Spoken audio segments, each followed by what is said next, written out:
Okay, good evening, good afternoon, and good morning, everybody. I don't know where you are, but excuse me. This is the 5th edition of the Immersive Audio Academy, and my name is Andres Mayo. I'm chairing this event. We had 4 previous editions, very successful, and we hope this is going to be another one with very esteemed presenters. They're all Grammy nominees for this this year's best immersive audio album. So I'm going to introduce you to these great names. We have in alphabetical order Jim Anderson, producer, engineer. Morten Lindberg, producer, engineer as well. Mike Piacentini, did I say it right? Yeah. So. Producer, engineer as well. Eric Schilling, producer, engineer. Ulrike Schwarz, producer, engineer. And Herbert Waltl, producer. And last but not least, Jane R. Bloom, artist, was one of the Grammy nominees as well. So thank you all for being here. It's my great pleasure to have you all, and we hope we're going to have a great discussion. So having said that, I'm going to stop sharing this so we can all see our faces, and let's start the discussion. It's going to be a ladies first. So Jane and Ulrike, together with Jim, will present the work. Please do. Well, I think picturing the invisible, focus 1, is something that the process of how it happened is something all engineers can relate to. What do you do when things don't work out the way you think they're going to? Projected to record some compositions for chamber ensemble inspired by photographer Berenice Abbott, ready to go in the studio and then and record in immersive sound. And then the pandemic happened. And not safe to go and inside and record. So as a composer, a performer, I tried to think about what could you do that would work in this immersive setting that would actually move toward it. And that's when I came up with the idea, okay, duets. Let's keep it spare, simple, so that, your mind could really not only hear the sound of the instruments, but hear what the immersive sound that the fantastic engineering is going to do, how you can perceive what it's going to be.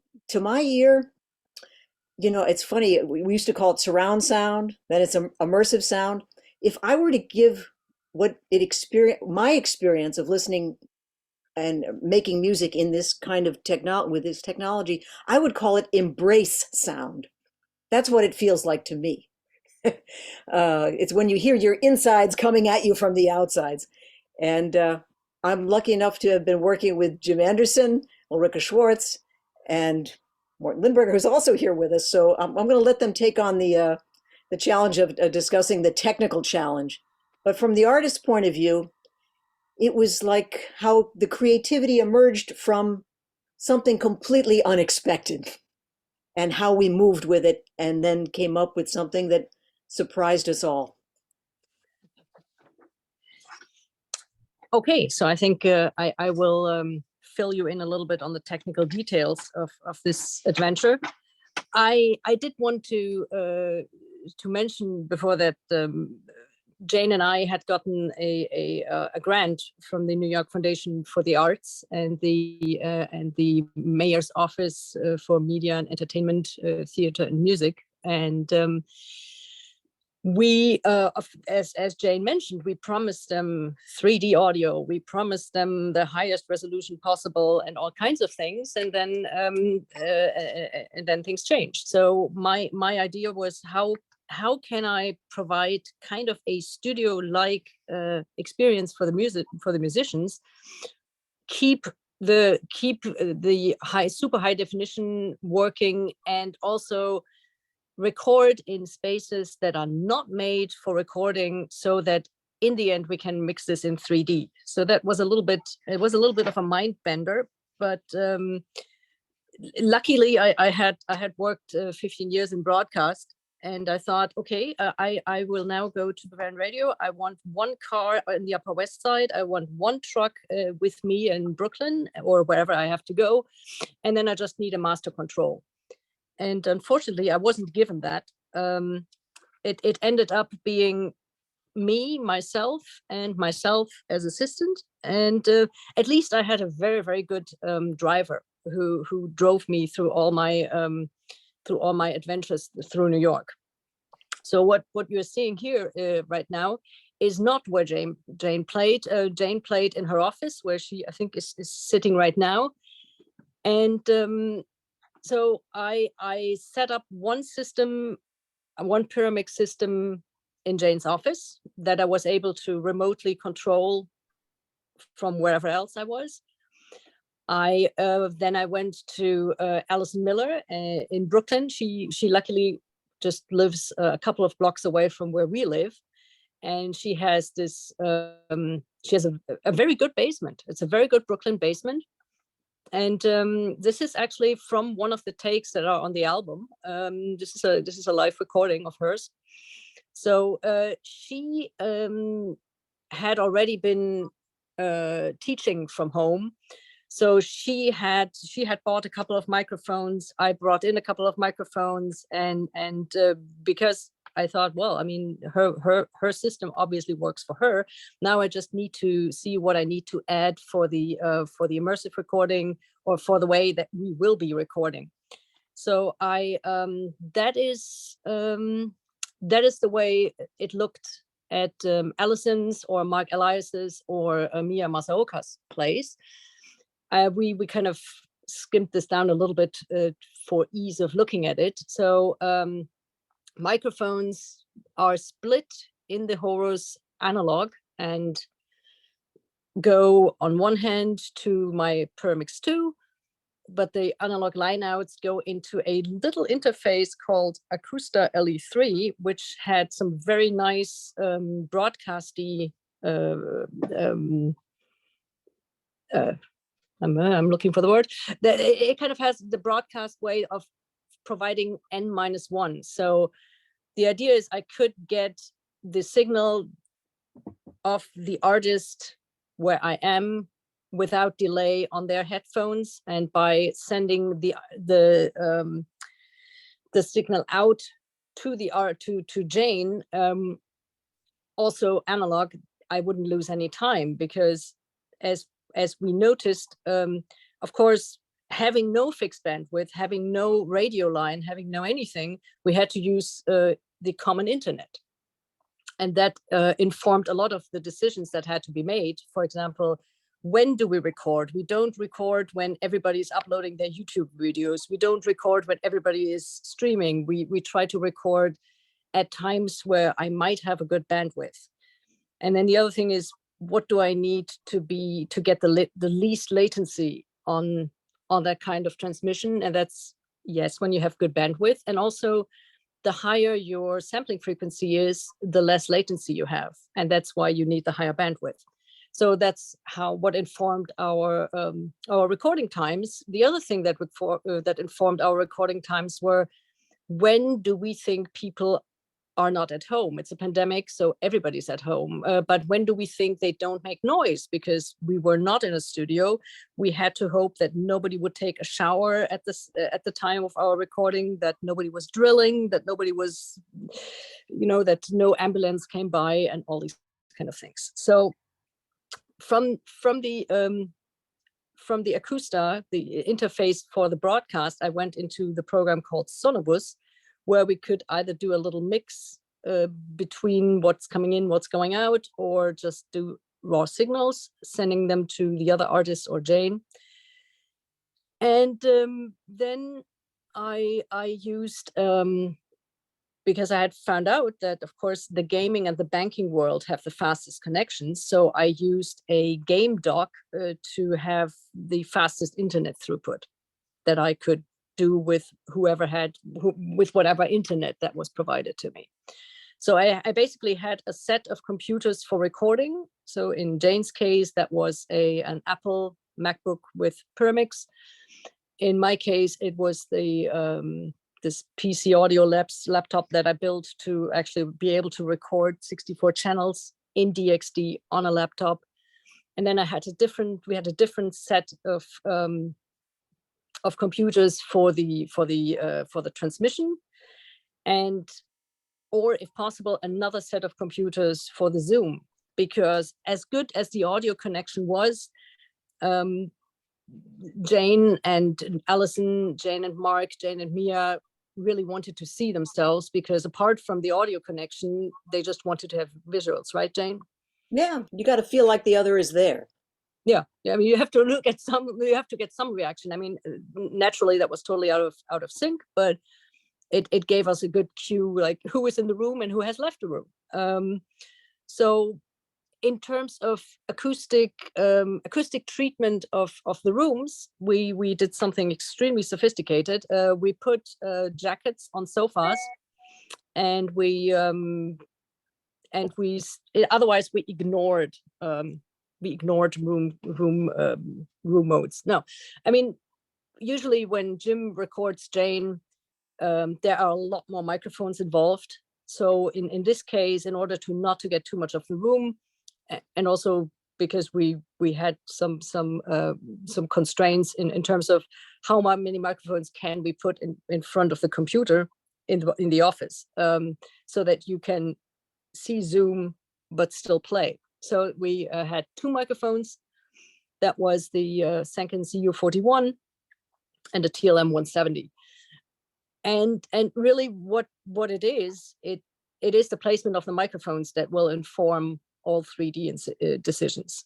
And in Alison's case, we had of course a microphone at every drum, and then I had a couple of stereo microphones to basically create what will later be the 3D the immersive spectrum, basically. At Mark's, I took so this is my setup. This is the iPad and the Permix computer. I was able to get into Jane's recording setup via TeamViewer of the other Permix set. And I was also able to get into Jane's Sonobus computer if I went on TeamViewer with the iPad. So I kind of did the broadcast engineering thing on both sides while sitting really with the second artist. So this is a picture of Mia Masaoka's living room, where we set up a Koto, or where she set up a Koto and I set up the microphones. Those were a USM 69 from Neumann, 2 DPA 4007s, and under the Koto are PZMs and another TLM 102. Yes, TLM 102, and that's in the Mia's dining room with the plants. Yeah. Okay. How many mics do you use for a Koto? 7. 7. Mm-hmm. 7, I think, for the drums. I'd say 10 for the bass, 3 microphones and a tube DI, and for the saxophone, 2 microphones. Excellent. Mm-hmm. Excellent. And then we took it out. Well, we edited. Oh, here's one thing I would like to really touch on. Many musicians are very much in love with what they play. But Jane is one of the fiercest editors of her own playing that I've ever met, and it is a joy to actually edit with her. Because she will not, if it's not excellent, she will not accept it, and it will be cut out, and I really love that. That is great. Yeah.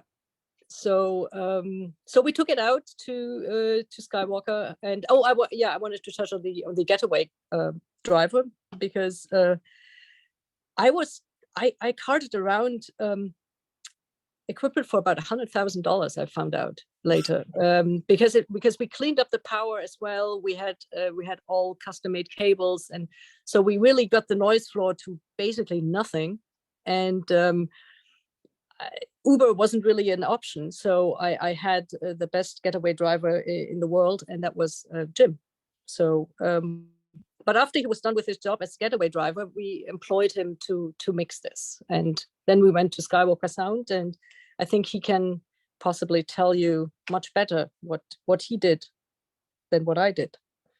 Well, the one thing was the tracks came in and they were just excellent. In fact, when we present the recording, we don't tell the people how this was done, because we play it and everybody says, "Oh, that sounds wonderful."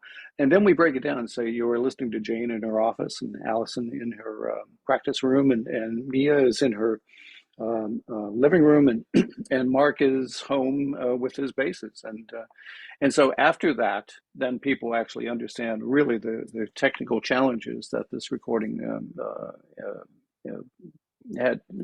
took place. Yeah. The one thing though is can I picture. one thing? Can I actually add one thing? The quality of the instruments, the sound and the quality of the instruments is so excellent, because for once the tables were turned. Usually the engineers are the control freaks, and they get everybody in the room where they control everything, and they kind of, if they can take their instrument, they are lucky because they actually play their instrument. As a pianist, I know I always have to play the instrument that's in the studio or in the concert hall, and unfortunately, I'm not Mitsuko Uchida, who travels with her own Steinway. So we usually have to use other people's instruments, and drummers in particular, they get, the drum set of Avatar, they bring their cymbals and maybe a snare, but that's usually what they have to play with. In this case, Alison had her drum set in her home and had all the percussion instruments that she thought she was going to use, and that she did use. So for once, that's why also everybody is so surprised by by the big floor tom and by the kick and all this, because she tuned the system really up to where she felt this is it. And then of course it is much easier to come in and put a few microphones in front of it and say, yeah, that sounds great. So and same thing with Mark. We kind of we chose the bass that he was going to play, and so it had, I think, for the musicians, it had some unexpected advantages, also just like being at home. Yeah. Could I point out the QR that's in the lower right-hand corner? If you would like to listen to the recording in basically any format that you'd like, it's available on this QR. So rather than kind of try to give you a sense of what this sounds like, go listen for yourself. And the one thing that we've done is we like to use the Skywalker soundstage as our live chamber. And so we have set up a cube of 8 microphones, and then we use the room as that's our reverb. So that is what really ties the whole recording together. So so we have that nice big room there to thank. Right. And do you want to talk about some other toys we took to Skywalker? Why don't you go ahead and do that, and then we have to talk to Morten too. Right. Yes, we should bring in Morten at some point. So and at some point after we had moved to Ultra HD recording to 384, so all the tracks were recorded in 384 kilohertz and 32-bit. We also thought that the clocking of the merging system, we felt we could improve on that. So for one recording, they actually gave us their clock U, this incredible item that is really clocking to 10 parts per billion. And if that sounds crazy, then yes, it is crazy. But once you've heard it, unfortunately, you can't go back. And the stability of the images is so enormous that we believe, and that's why we wrote the check, that we needed to have this clock. And so everything, it was also clocked with this thing, and it just makes the bass, makes especially low frequency content extremely powerful and gives the image a stability that I haven't heard before.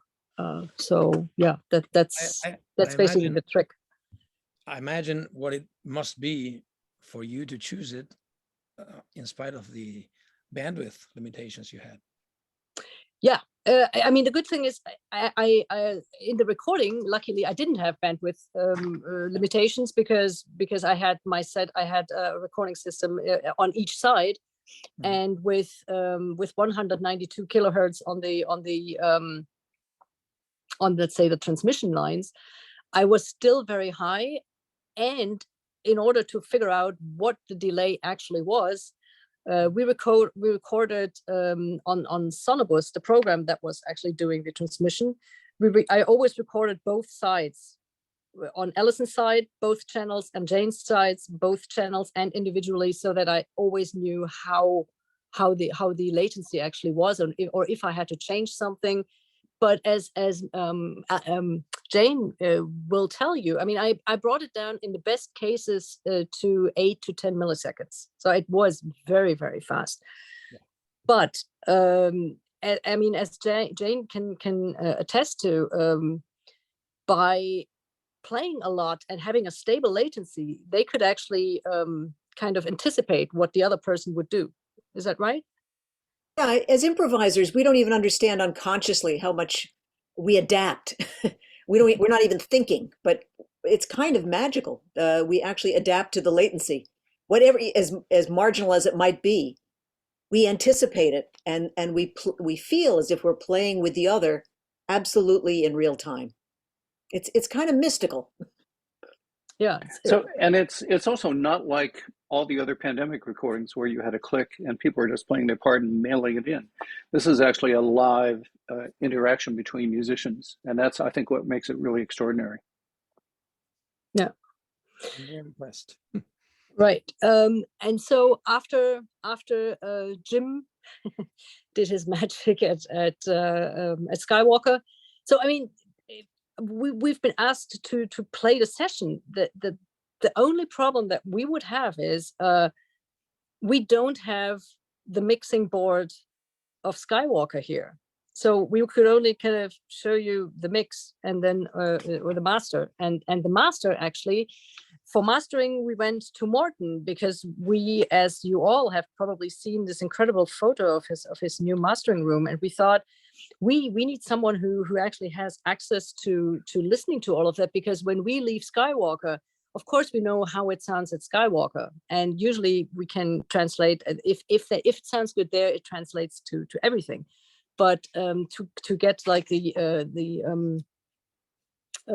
get 3D mastering, I mean, there are not that many places that you can turn to, and we said, okay, we would like to ask Morten if he would kindly do the mastering for us. And so that's when we sent files to Oslo, and I actually got the chance to go to Oslo and listen there. And not only was it wonderful to get the master, it was even more wonderful to sit in the room and listen over there. Yeah. Very fine, very fine, very right. impressive as well. Thank you. Yeah. Thank you, Jim. And I think your best experience will be to go on Tidal, Apple, or even buy a download if you want to, but to get that there. And also Morten also did not only did he master, of course, the linear version. So I think that's also something that he might talk, or that he might want to talk to more than I. We try to do let's say a sustainable production in terms of it should be current over time. So our master is a channel-based master. In this case, it's a channel-based 5.1.4 master, and you can actually buy that in 384 kilohertz and 24-bit on native DSD. But since we know that streaming services and most other people will not be able to even consider playing this back, it's also an Oro 3D, and Morten translated it into Dolby Atmos, because we, as he or as all of us, experience that Dolby changes the codec every Tuesday, and not only on the decoding side but also on the encoding side. And we thought, this is great as a deliverable, because we need to have it as a deliverable, but our real master should be channel based. And, you know, once, I don't know, Sony 720 or, you know, Archive, whatever comes along, or we want to redo this in 22.2 because NHK will broadcast it, we just felt our master should be in a different, should be the highest format and the most channel based that we could actually come up with. So Yeah. Ricky, you had to choose one platform for immersive delivery. Yes. What would it be, aside from others that work well as well? But which one would it be? The one you prefer? Well, I mean, what I'd like people to buy, of course, is the linear thing.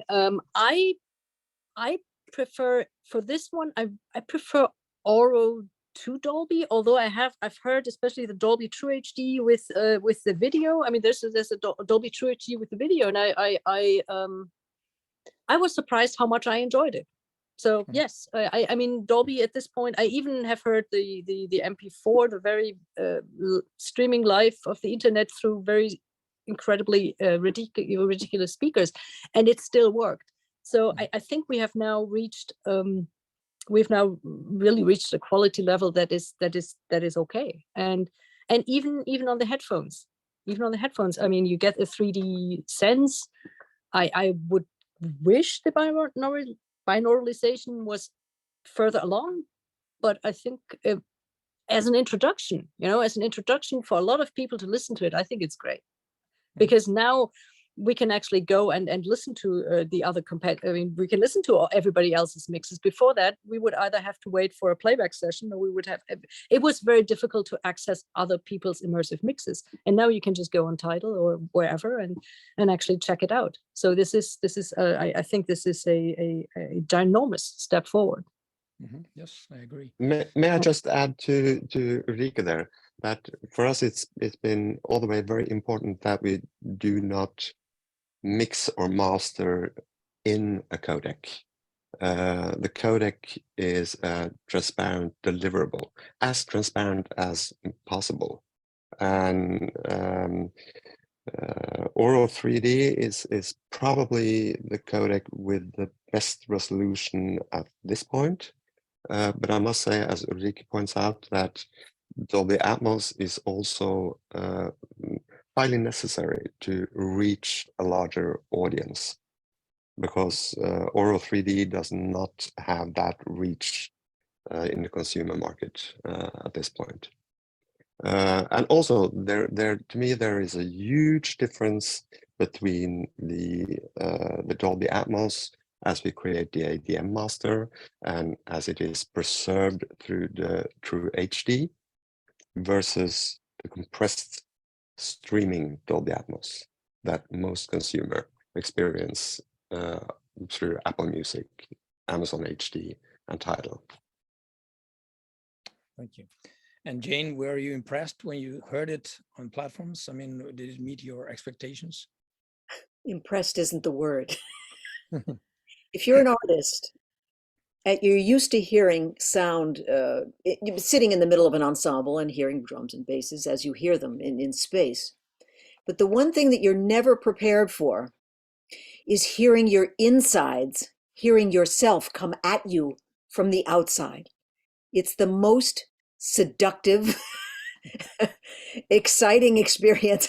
Jim will testify this. He remembers exactly what my face looked like the first time I heard, you know, an immersive sound playback. I had never heard it. I was floored. And this is Jane's third nomination too. She's had one win and two and we'll see what happens next week. I'm definitely a space cadet. I like to hear sound in space, no question about it. But thank you all. It's been a pleasure to be amongst all these really illustrious engineers. I'm very honored to be in all your company as well. You'll have to excuse me. I have to get to another Zoom meeting, but it's been a pleasure to join you guys, and I wish everybody well, and thank you very much. Thank you. Thanks to you, and our pleasure. And yeah, I had the luxury of listening to all Grammy nominees' albums, and in a great room. So I can only say that they're all great. I mean, they sound extremely well.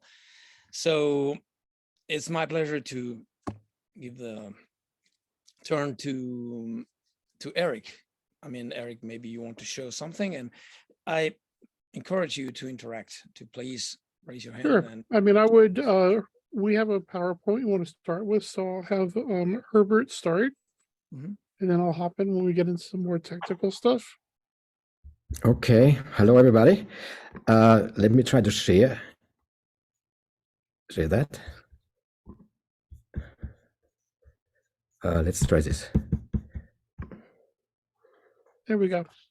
Here we got it. Okay, so then our album called Divine Tides by Ricky Stewart, by Ricky Cage and Stuart Copeland.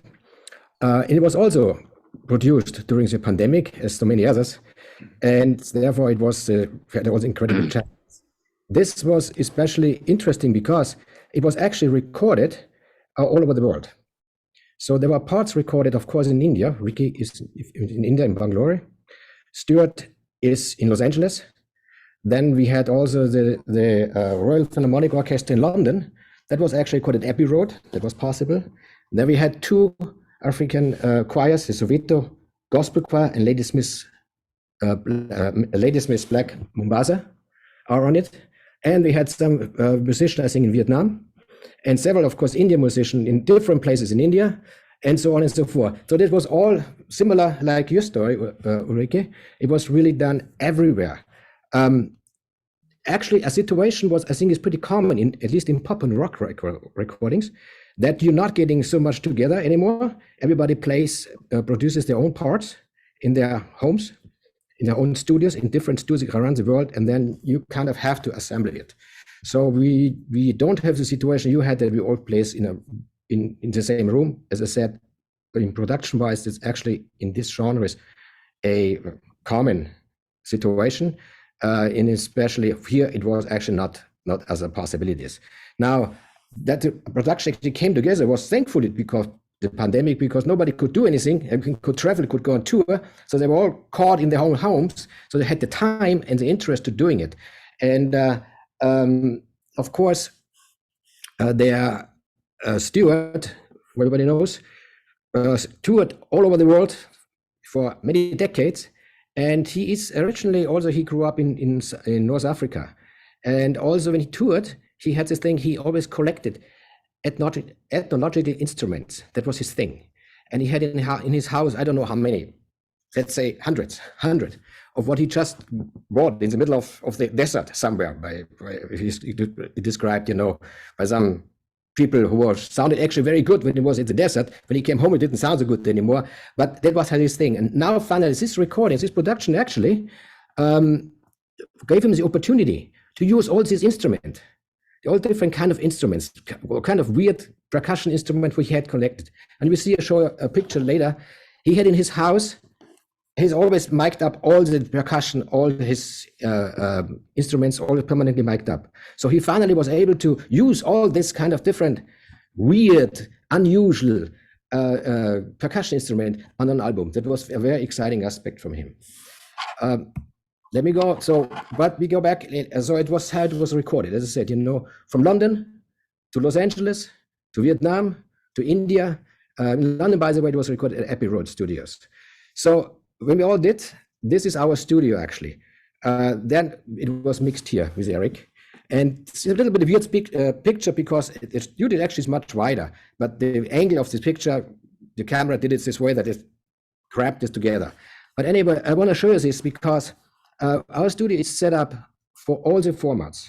So what we're mixing and what we're producing is Sony 360 RA, is Dolby Atmos or MPEG-H, and this is all set up in our studio. Now you see tons of speakers.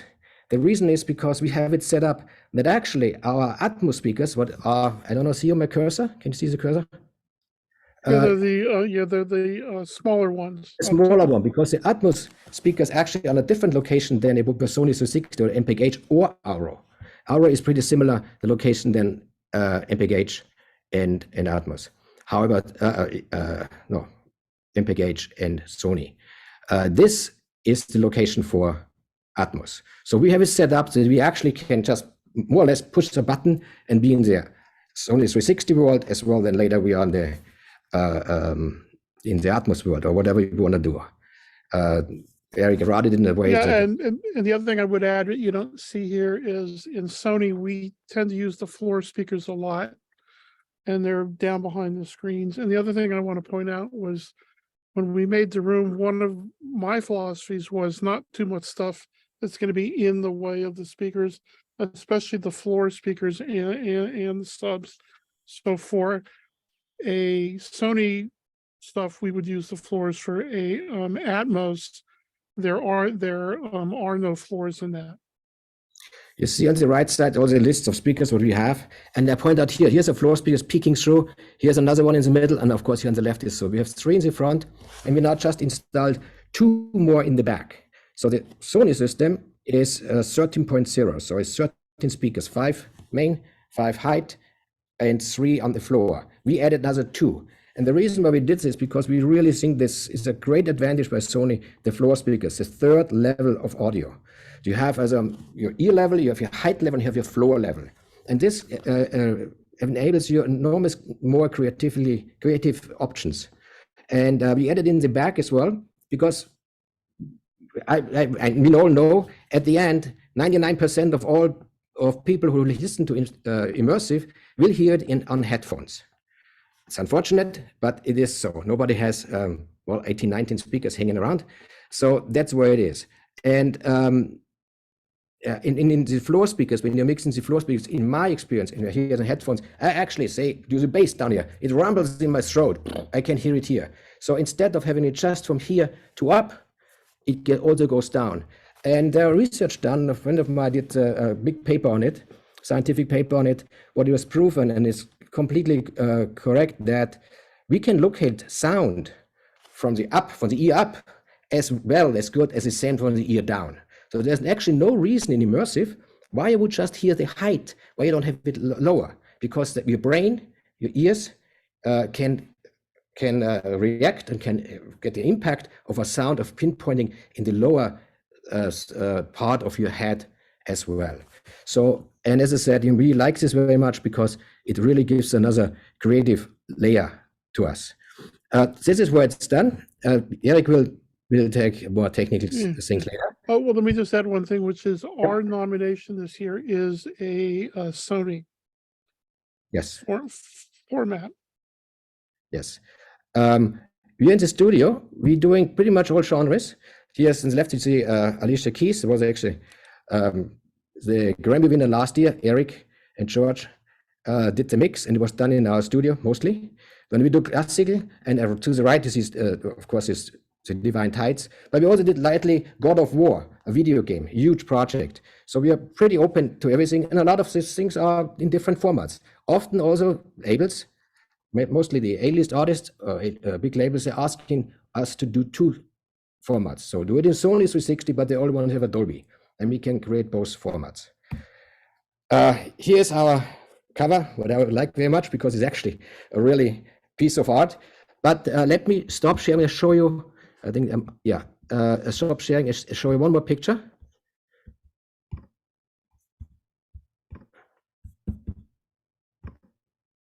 Okay. This is, I'm sorry, we didn't have as many pictures on the recording session, but you see what happened here.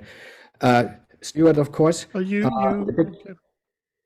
Can you all see it? Yeah, did it come up? Yeah. Mm-hmm. See Stuart here in his home in Los Angeles on his percussion room studio. As I said, all percussions are mic'd. I don't know how many mics he is in there, but this is studio. This permanently. That's what he has, because he goes down there, he practices and he does whatever, and he has his there to his immediately use. So he has his own things. And then, of course, you see in the middle and the bottom is Abbey Road and Ricky Cage in India and in different studios. So it was indeed all over the place recorded. And with that, maybe I can hop in and talk about the process. Of one thing, Herbert, you might want to tell folks is that they didn't meet until this was finished, correct? That Stuart and Ricky didn't meet So it Yes. was done, correct? Which I is a thought- little bit odd, but Yeah. Well, Ricky, first of all, Ricky has this thing. He does music with a purpose. So he produces music for reasons. A reason not just for the music itself, but also like he's an ambassador for the United Nations. He does something for the World Health WHO organization. He is very much involved in environmental things. So this album was actually created to show the beauty of the planet and to see how what is worth to save it. So he's not looking somebody who sees all the ugliness and the drama. He looks at the beauty, and he brought this idea with Stuart. I guess you know it before, and they decided to do this project. But he was during the pandemic. There was no chance to meet actually in person. So that started this all really remotely, and luckily we came pretty close. We came pretty close to the beginning, having involved, and there it was a very all-around production with a goal to have it really immersive at the end. But yes, they have not met before. In the meantime, of course, they're best friends, and it was a very, very nice experience to both of them. so I'm going to hop in and talk a little bit about the process of what we did. A lot of what I do or we do here jointly, unfortunately, I'm not that involved when stuff is tracked or recorded as much as I would like to be. A lot of my work is I repurpose stuff that's stereo. It could be a modern thing or it could be catalog. And we kind of tend to get it in two forms. Sometimes it's the stems. A lot of times now when we do that kind of work, I ask to see the stems to make sure we have enough. If we don't have enough, it's pretty hard to do. And then there's stuff that we mix from scratch. Like I'm doing a Bee Gees thing now that's going to be mixed from scratch. And sometimes I get a blend where we have source tracks and stems and we can decide what we're going to do. So in this case, it was stems. What I'm going to do is share my Pro Tools screen and just kind of walk you through what we got. So I'm going to lean out in a minute so I can hand this. So essentially, if you look down, we have drums, we have timpanis, we have bass, we have pads, we have pan parts and mallet parts, we have strings. So we have a fair amount of stuff, but still we have to work inside of the constraints of what is sent to us. So you see there's sitars. Just got to find my mouse here. There's vocals.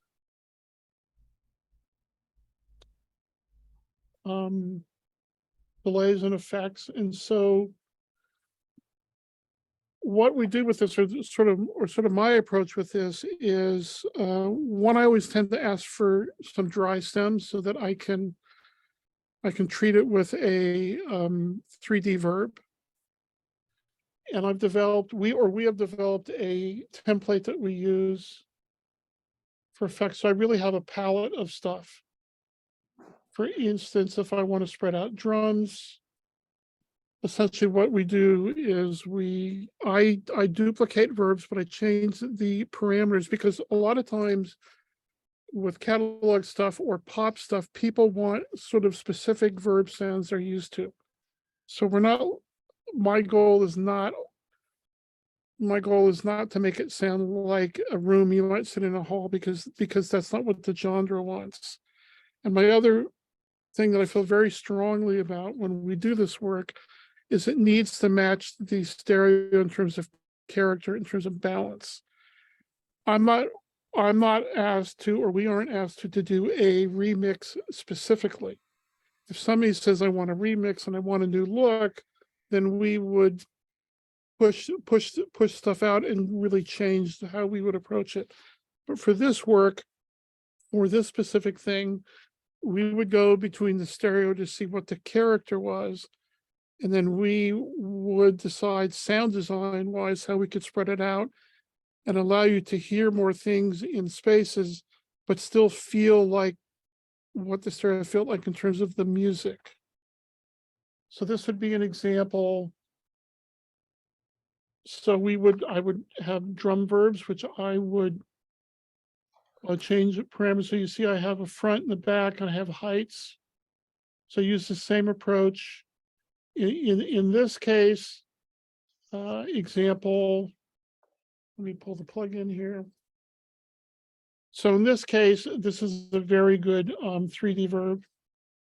So for stuff that I do want it to sound more like a room, this is what we would use.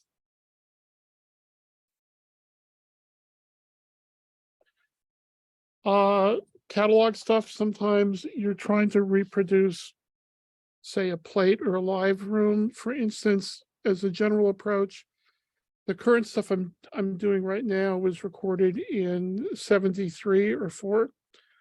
So since I started in studios about a year, sort of around the same time, I'll think back and go, well, what did they have available then, and what tools do I need? So this template to me is really like a palette. I don't use it all the time, but it's there if I need it. A lot of pop stuff will have pitch effects.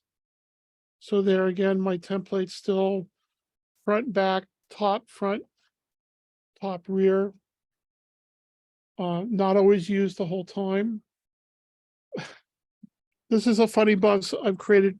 This is an unwrapped bus, but I use it when I want to wrap from the back up to the front. In the case of Divine Tides, there was one track where we just where we had a part that was stereo, and we wanted it to be in back, and I wanted to feel like it moved up to the front. So I did the unwrap so it moved forward as opposed to backwards.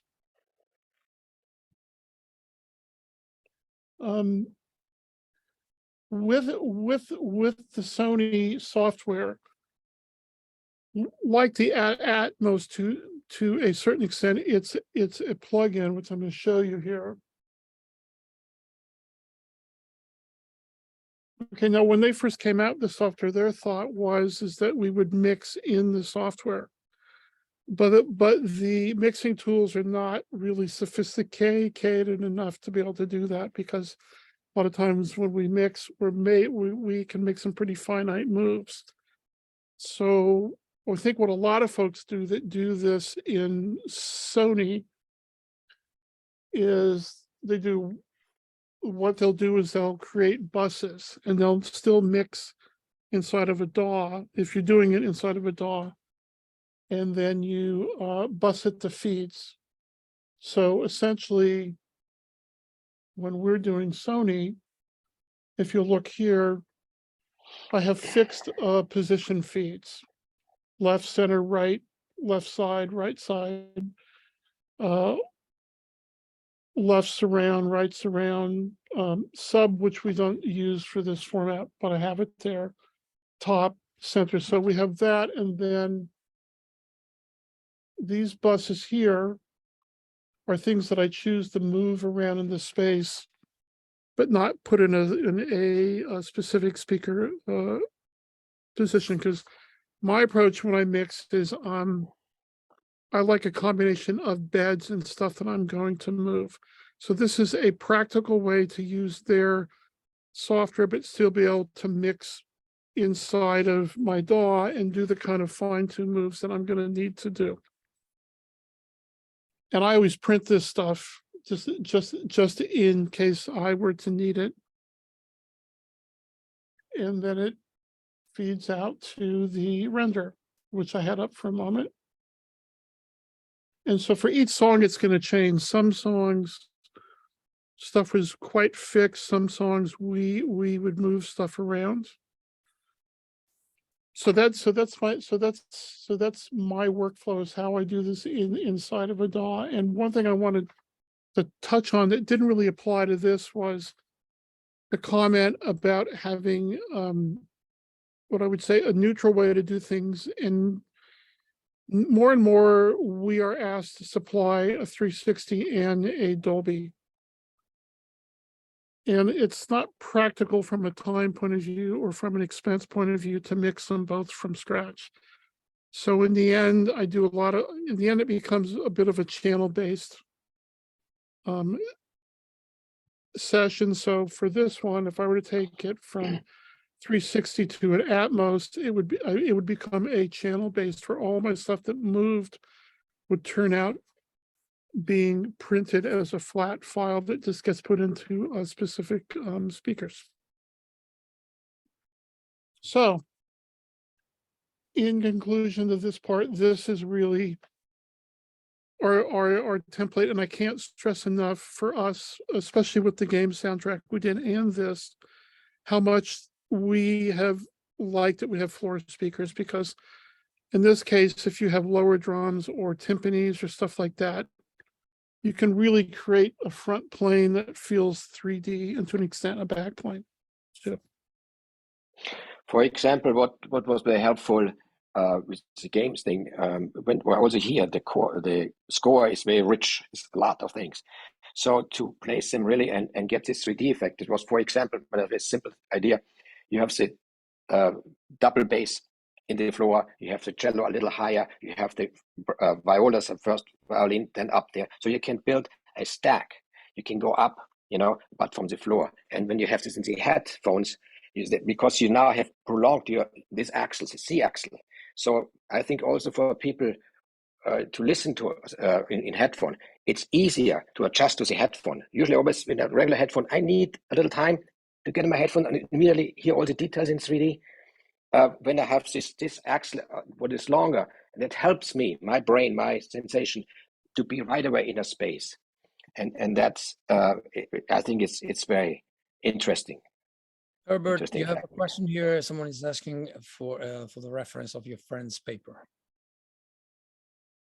It's a scientist by Fraunhofer Institute. Maybe I can get this. Yes, I have to openly say I'm also consulting for Fraunhofer Institute since many years, because I'm involved in this kind of strategic business development as well as content development since, I have to say, a long time, almost 40 years. So that says my age. That is I don't know how public that is available. I'm sure it's published, but I can ask if that is. Usually Fraunhofer, everything's open because they're usually working to do a PhD, or one of his students maybe also. That's where it comes from. Right. Andres, I just want to add one more thought before we go on. And I want to speak a little bit to what the first project we were talking about. One of my philosophies, and I think there's a lot of us that share this, is I want to future-proof the work, because there's a bit of a trend I've seen where people just mix on headphones, which is fine for certain things. My concern is as headphones improve, or the approaches is to how you make a binaural file. If you mix to one thing now, what happens a year or two down the line when that gets improved? Would your mix still make sense? For me, when we mix on speakers and then we go back and reference on headphones, as this format will improve, we always have the highest sound quality that we can, done in a environment that can translate to all the new technology. What's the question? May I just add to that, Eric? Yes. That the headphones is also the form of listening which we expect the most development in the close future, because that's where a lot of research, due to, as Herbert mentioned, so many of the consumers are listening to headphones. So there's an initiative to further develop. So what we listen to in binaural today, I believe that is quite rudimental compared to what it can be somewhere down the line. Exactly. And that adds exactly to your logic about where do we go in the future. I can only applaud that it is correct.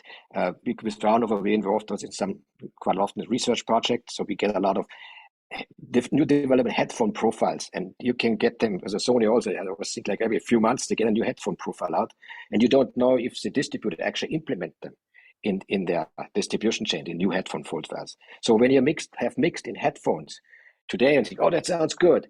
Next week, next month, 6 months down there, for sure, the headphone files, especially by Apple or by Tidal or Amazon, they're all different anyway. How's the deal with this?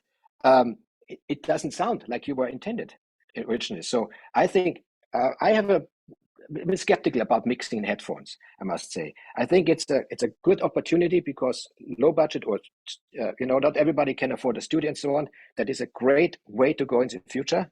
But at least right now, where we obviously headphones development, if you mix at home or in your studio, what is not equipped for immersive, on headphones, please do a hybrid option. So mix in your phone, go to Morten and listen. Is it really that what you did? What you imagine in your headphones? And you'll be maybe very surprised you don't have any rears because you didn't hear that way, or they're too loud, or whatever. So you need to double check. It's a moment in a real studio or in the speaker setup with all the speakers, what you actually have done. Then maybe you go back to your home studio and mix more on your headphones, but just rely on your headphones and do something.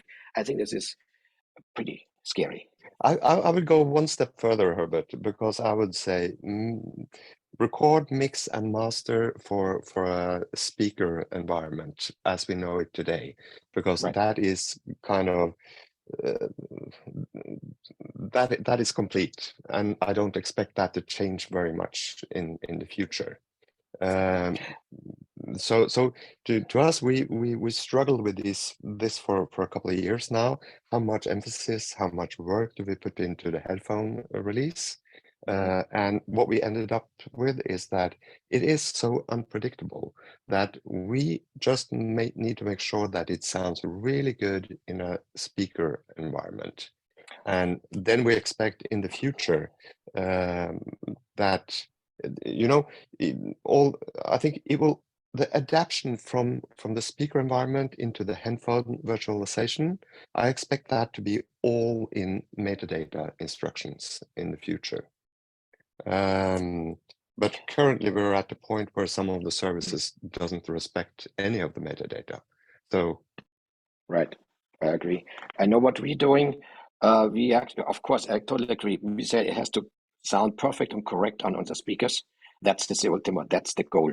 But then actually, I go on the headphones and we check it out the headphones. And sometimes on the headphones, excuse me, there needs to be some adjustments because there is they're blaring out some certain channels too loud, or it's too, so we do some slight adjustment on that. Then we have another room set up that has a Neumann Mayo soundbar. So we go in that and we place the whole song, the track, the album all up on the soundbar. So to see how it sounds there. So we have 3 points, but the goal is, of course, first the studios, the speakers, and then but the question for that, Herbert, when you do that, if you discover anything in a headphone binauralization, are you willing to compromise your speaker delivery to accommodate the headphones? I kind of want to hop in here because this reminds me of when I started in studios. Kind of a weird way to compare it, where we would mix in a control room and then you'd hear it, you'd go out to the car or wherever else you were going to hear it. And my experience has been, we listen to the headphone and we're informed by it, and we'll go back and we'll tweak the speaker mix. And at some point, sometimes it helps, and it's okay to find a blend between them. And sometimes I just say, you know what, I can't totally go with this in the headphones. I'll give you a prime point, because we did a project about 1.5 years ago that was sort of an alt pop thing, where there was all this hash on the voice, but it was part of the sound. And when we went to headphones, it was just like all that hash on the voices got horrible in the headphones. So what I did was I went back, I took some top off of it. In the end, I didn't mind it in the speakers because it was a compromise that made sense. But yes, Morten, sometimes you have to pick. You can't really have it both ways. Maybe a funny story. When I come over, I was from Germany, and when I come in '88, and I started productions here but luckily with very good name engineers. And almost the first one was like, okay, it sounds good in here, Herbert, but how does it sound in my Chevy? I said, what? Well, it has to sound good in my Chevy. For me, like, what are you talking about? No, we put it in my Chevy, and the Chevy was just a thing in my average car, yeah. And it has to sound good in the average car for me to accept it as an engineer to get it. And I thought it was an interesting idea because in Germany we never did that. But I think it makes sense in a certain degree, as long as you also preserve, of course, your original. We preserve it. We don't do wacky things just to please some weird headphone profiles who just appeared and probably gone in 4 months later. I do have another question for Eric. How does your unwrap effect? I'm sorry, what was the question again? Your unwrap effect, how does it work? Oh, well, there's all kinds of plugins that you can use, and I find that some work great and some content, some not so good. So in the case of that, I will use the Waves one. So it's not 3D, it's more front to back. So I'll use the Waves to unwrap it. Essentially what I'll do is I'll take the output of the unwrap and put the fronts, I'll pan them to the rear. And I'll take the rear of the unwrap and pan it up front so that, for instance, if you have strings in back, if you unwrap it, which puts a little room in the rear, it'll feel like the strings move from the back to the front. So all I'm doing is taking the output of the unwrap and changing what speakers it hits. So it's pretty specific to parts I want to have move forward. And you can use all kinds of plugins to do that. Like I also have the Nugent one, which sounds great on some stuff, but like I don't like it on grand pianos. I really don't like what it does to a piano. This is a question you have been touching base on, but I could also add something maybe, but I think it's still interesting to ask the panel regarding headphones versus speaker mixes. What's the panel's views on how well one can achieve close proximity, for instance, or an intimate or inner voice on loudspeakers? I mean, I have experience with my Sony. I measured my ears, and that supposedly then it should sound exactly like in their studio. And it came very close. I was surprised. And I know from somebody who did this as an experiment also, and I did it. I was present, and the person said, had the headphones on, said, okay, when we're starting, I still hear the speakers. I said, no, you don't hear the speakers, you hear actually headphones. So it's coming pretty close, this technology. And as Morten said, there's a lot of room. There's a lot of room to make it better. And they're all very, very interested. Everybody in the game, super interested in makes this better, because that's where the money is, of course. Andres, I would be curious to hear from Mike about this and hear about Mike's work, because Mike, we haven't met and I'm not really familiar with all your work, but I feel like we probably live in a similar world in terms of the kind of content that we deal with. Yeah, and I'd be curious to get your point of view about this. Yeah, so I mean, personally for me, I am mixing on a 15.2 system over here at Battery Studios. We have the 13.1 set up for 360 RA, and then through the Ferrofish, I use a Ferrofish for my D to A that I use, and in the RME kind of window, you can turn on and off speakers, and so I have 2 additional side speakers at 90 degrees that I turn on for Atmos, and then I turn off the 3 bottom speakers and do most of my mixing in there. But I got to tell you, at the end of the day, I'm always checking on headphones before it goes out, because that's how 99% of people are going to listen to this. And I think it's almost disingenuous to mix this stuff and not reference it on headphones, because that's how almost everybody is going to listen back. And so, I do understand that we're mixing for a moving target with these codecs a lot of the times. They're changing in both 360 and Atmos, which I think are the 2 biggest ones right now. They're changing the codec every few weeks, every few months. And your mix that you did a year ago is not going to sound the same on the streaming services as it will today, unfortunately. But I think you still have to check that content, how it's going to sound to your best ability now before it goes out. And relying completely on a speaker system, just to me, doesn't seem like it's going to translate to the majority of consumers, how they're going to hear it once it gets into their ears. I'm curious about one thing. Have you ever started on headphones and gone the reverse way? I think for me, I definitely have started on headphones because we're over here at Battery Studios. It's a facility. We have one room that is our, immersive mixing room.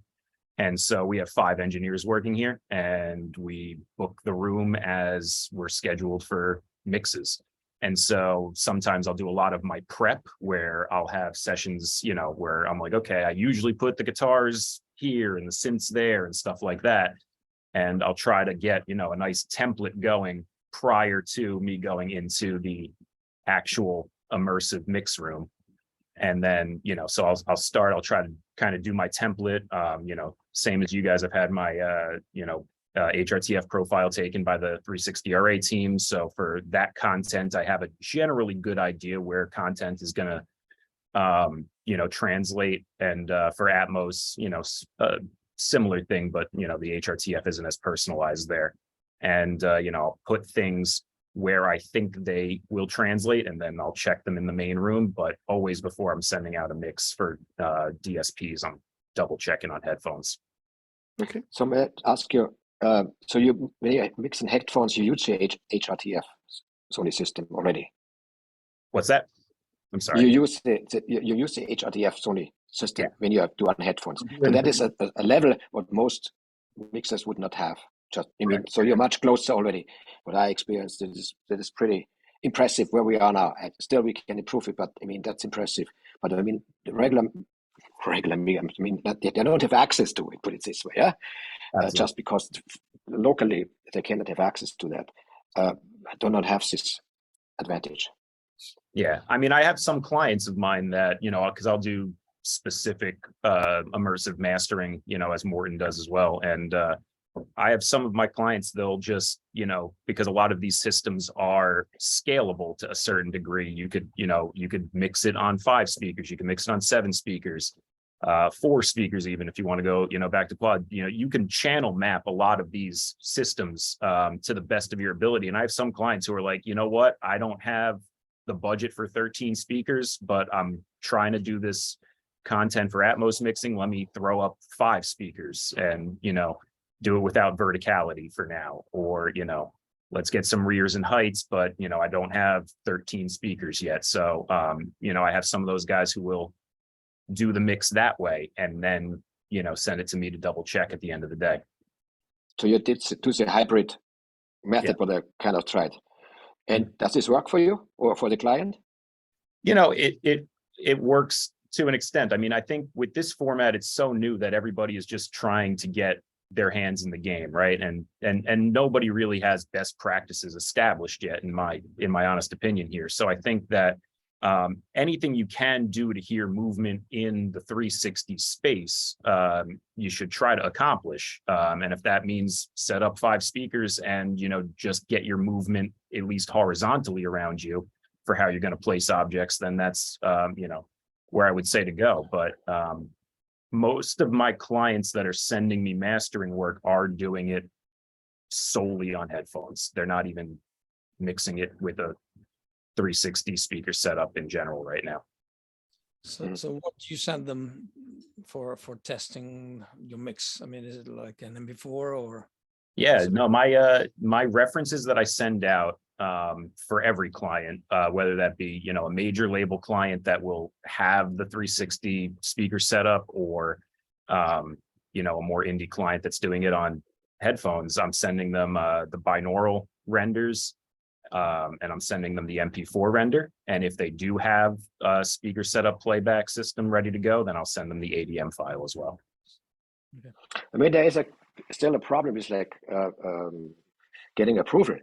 Because most labels then, or the producers at the labels, do not have the list on headphones and don't know really what they're listening for. And then, so we had a few times where actually labels came to our place to sit and get the room just to listen to the album and write their comments down and so on.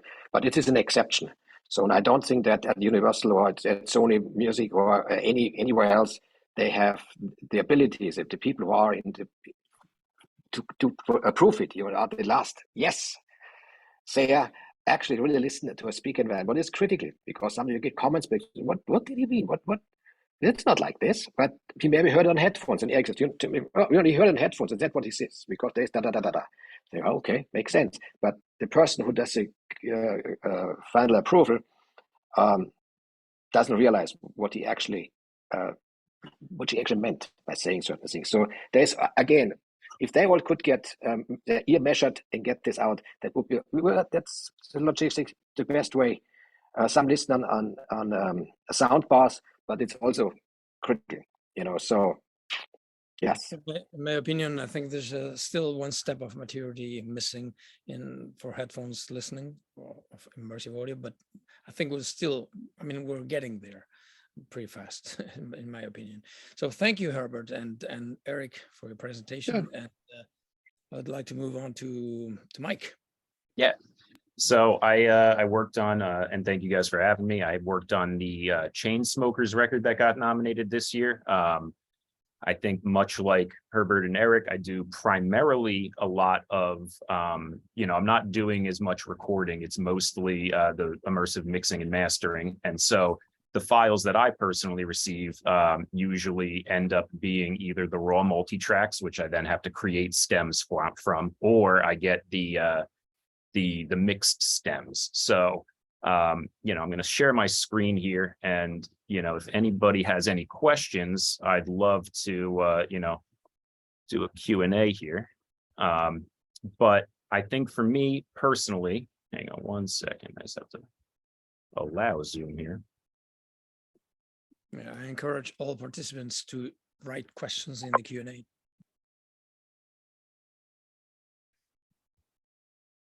Actually, it will not let me share my screen without closing Zoom, and I don't want to leave Zoom right now. But my current way that I'm mixing a lot of this content is I'll receive the stems, and from there I will take that into my stereo mastering DAW. I personally use Sequoia. I know a lot of folks use Pro Tools or Wavelab or whatever it is.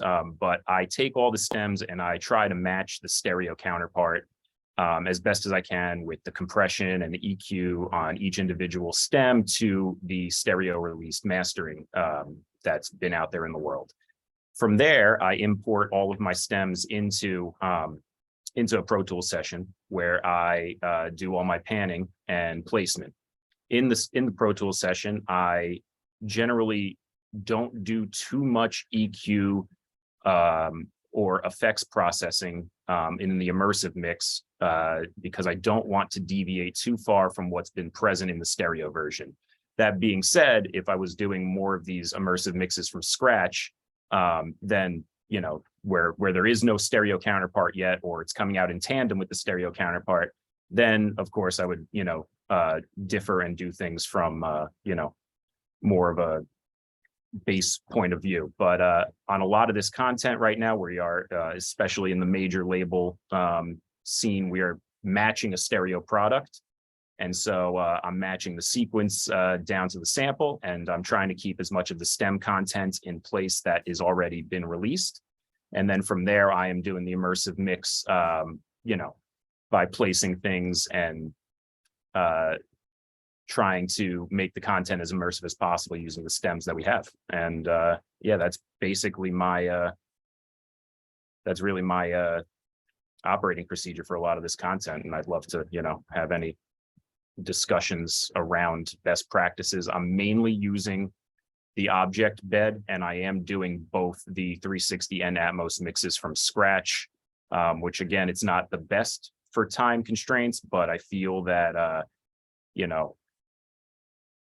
360 has the bottom layer of speakers. You can go below the Z-axis. Atmos doesn't have that. Atmos has additional mid speakers. So I find that when I try to bounce things out in a channel-based format, it's not translating properly between the two formats. And so for me personally, I'm finding that it's just easier to do the object placement independently in both formats. I don't feel that one is better than the other. That's just how I work the best. And so, you know, I could say that if I put a guitar at, you know, 90 degrees with 10 degrees of height, it'll probably translate similarly in the other format, but the way I'm doing it is manually in both separate formats right now. One question, Mike. Yep. Two things that surprised me from your mix. One was the placement of the keyboards on the sides, very, very loud. And that was surprising and nice, because it was like, wow, this is really sounding like surrounding me. I mean, it really made a difference. And the other thing was the placement of the vocals, like you separated some of the verses, and like there was responses from other vocals, and those were placed in the top, only in the top, in the top front. I remember that. And it was like, oh, okay. So, well, of course, I know, because I'm also a mixer, and that nothing needs to be in a particular place, but this was like very innovative. Yeah, you know, I think for this format right now, like I said, there aren't any real standards and practices yet, right? We're, you know, I mean, not to compare this to old 1950s stereo, but if you listen to some of those recordings, they have the drums panned totally on one side, you know, and it's, you know, not at all what we do anymore today. But I think that, you know, we're trying to figure out what translates the best. And, you know, when I have the space, I like to separate background vocals out from the lead vocals and, you know, let them sit on their own. Yeah, it was great to hear. I mean, I think it's a great mix, and I'm applauding you for those artistic decisions. Thank you. It's a pity that you can't share screen. Yeah, it wants me to quit out of Zoom for system preferences to allow it in this particular. Right. Yeah. Which I don't want to do right now. But I sent the binaural reference link to Brad, who I think sent it, Chris sent it to everybody. So anybody wants to check out, you know, what I would send as a reference material for a particular track, it's there. Anything else? I mean, I'd like to ask you about loudness when you need to match the stereo reference. How do you manage that? I mean, do you care about what is being published already? Yeah, I'd be curious to hear everybody else's opinions on this as well. You know, for me personally, I'm aiming for the peak level that Dolby and 360 allow without normalization limiting being taken into account. So that gets triggered at around -18 LKFS. That's where I tend to aim for, in that ballpark with both formats. You know, I try to keep the content. I definitely do the mastering on the entire album afterwards, where I level out the track from track basis. But overall, that's the general loudness level I'm aiming for, just because I know that's where the normalization limiter kicks in on Apple and, you know, Tidal and all the streaming services. Well, not all, some of them. I mean, they're quite different, as you know. Yeah. Anyone wants to chime in? I mean, Andres, I can say that I'm shooting for the same spot. Pretty much. I mean, part of the challenge for me is, well, kind of a thought here, which was one of the trends I'm not super thrilled about, is the lack of mastering in some of this content. And nobody would dream of telling somebody they can't master their stereo. But has been a trend like, well, you don't really need to master this, which I really did disagree with. Sometimes I'm stuck having to kind of do what I call quasi. I'm not a mastering person, but I have to get as close as I can to a mastered stereo. I have a philosophy about mastering, which is part of what you're paying for when you do is you're paying for a fresh set of ears, which I think is very important. You know, I went to Gateway to Bob for years and years and years and appreciated his point of view. I've been to quite a few folks. So left without that in the step, or without that in the chain of what I do, I still mix to that kind of spot in terms of how loud my stuff is. Like if Mike was doing my stuff, I wouldn't send him stuff that's too soft or too loud. I would have it in that ballpark, but would look to a mastering person to do that final kind of check, like he was saying, to get tracks to sound the same from track to track. Yeah, the cool thing that they just not just released, but a few months ago, Dolby put out that album sequencer, I think it's Right. called. And you know, I don't actually use that to find, like I don't use that to create the final deliverables. I know some guys are doing that, but I do like the overall level readouts that it gives you on a track-to-track basis, and then you can take that information, bring it back into the individual sessions, and from there I'm tweaking, you know, level of certain objects to, you know, further compensate for the song-to-song playback level. Right. Okay, Morten, do you have any thoughts on loudness here? No, not really. We just need to hit the mark for the services to digest this, and those specifications are pretty clear and quite unanimous at the moment. So it's just about hitting that mark. You never encountered. I'm sorry. Yeah. Go ahead.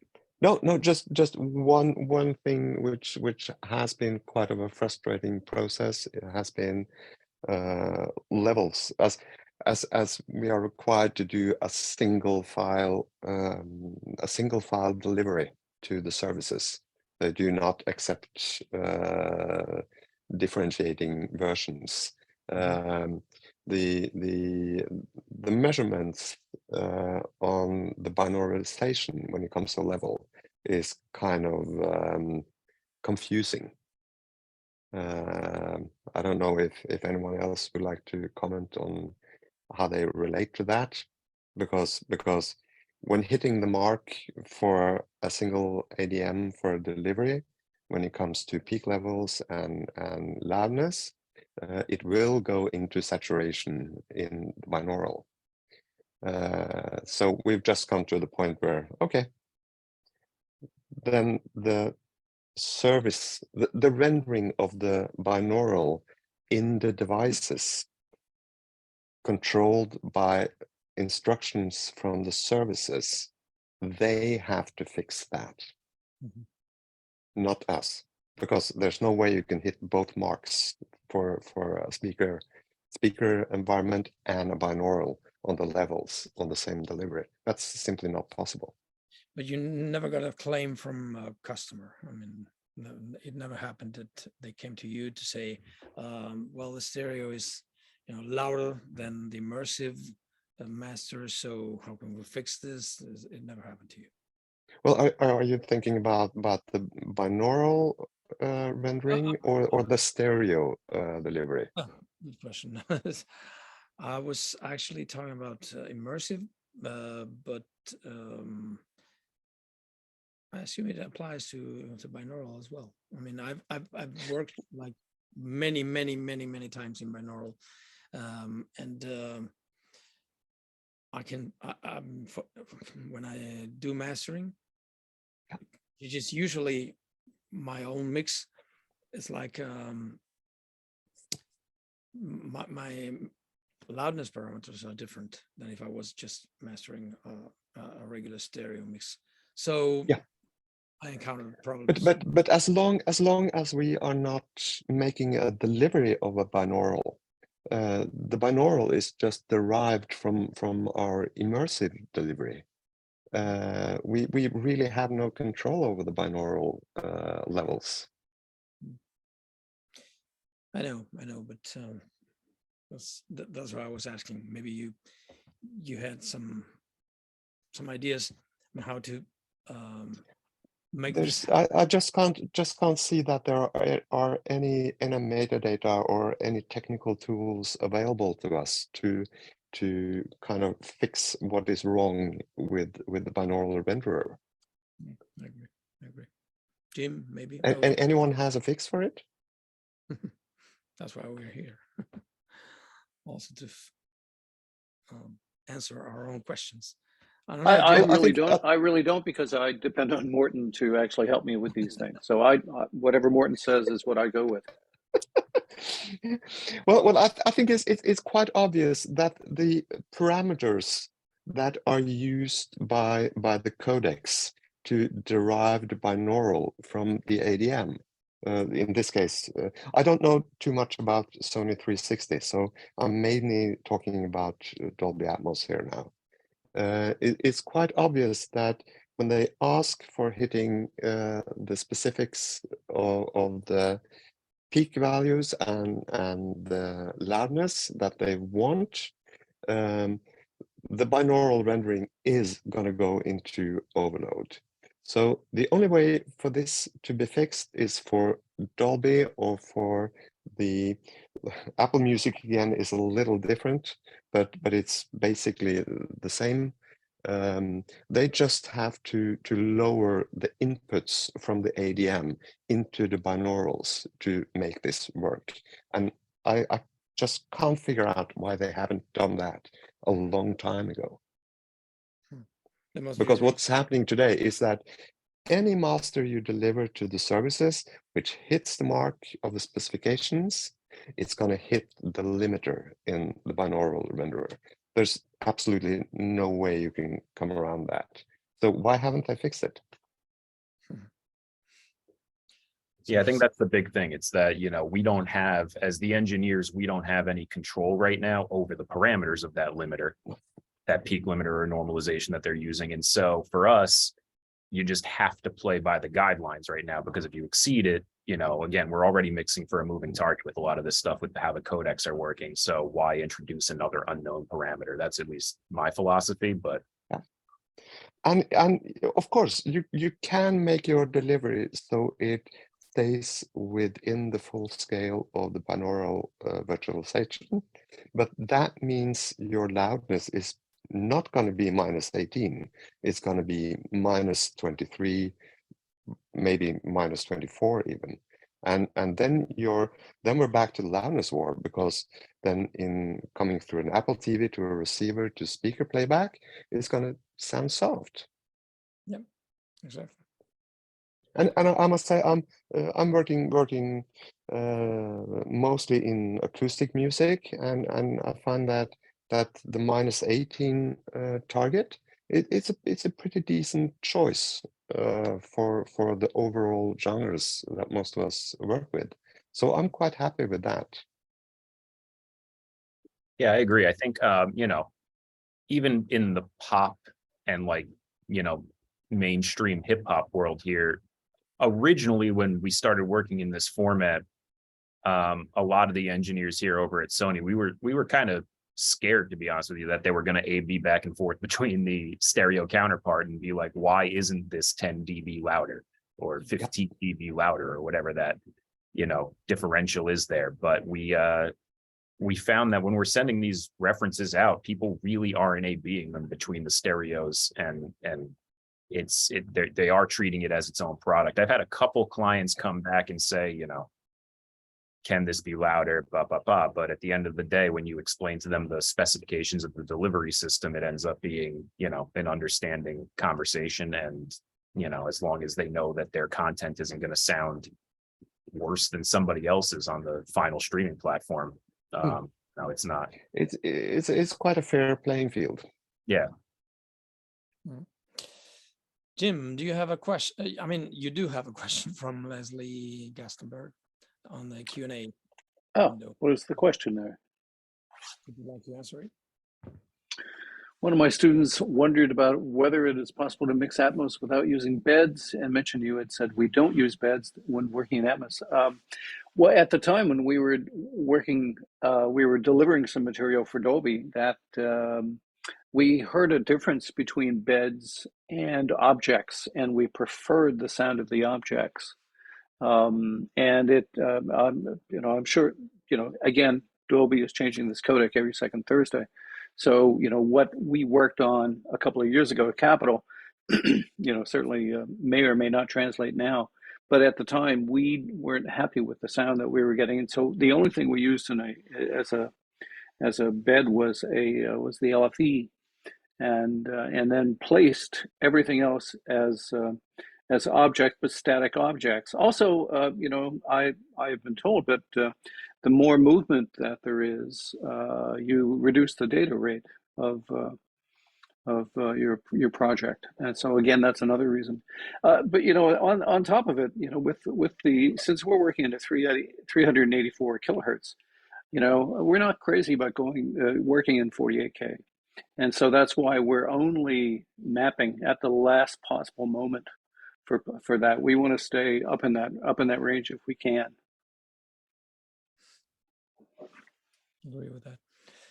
And Yeah, Mike, you have a question? Can I just add to that that it's I know the world is basically working in Pro Tools, but there are other workstations around, and for instance, Pyramix has lately developed a workflow that makes it possible to do your whole project totally independent of any codec, and then going to Dolby Atmos is simply an offline export functionality.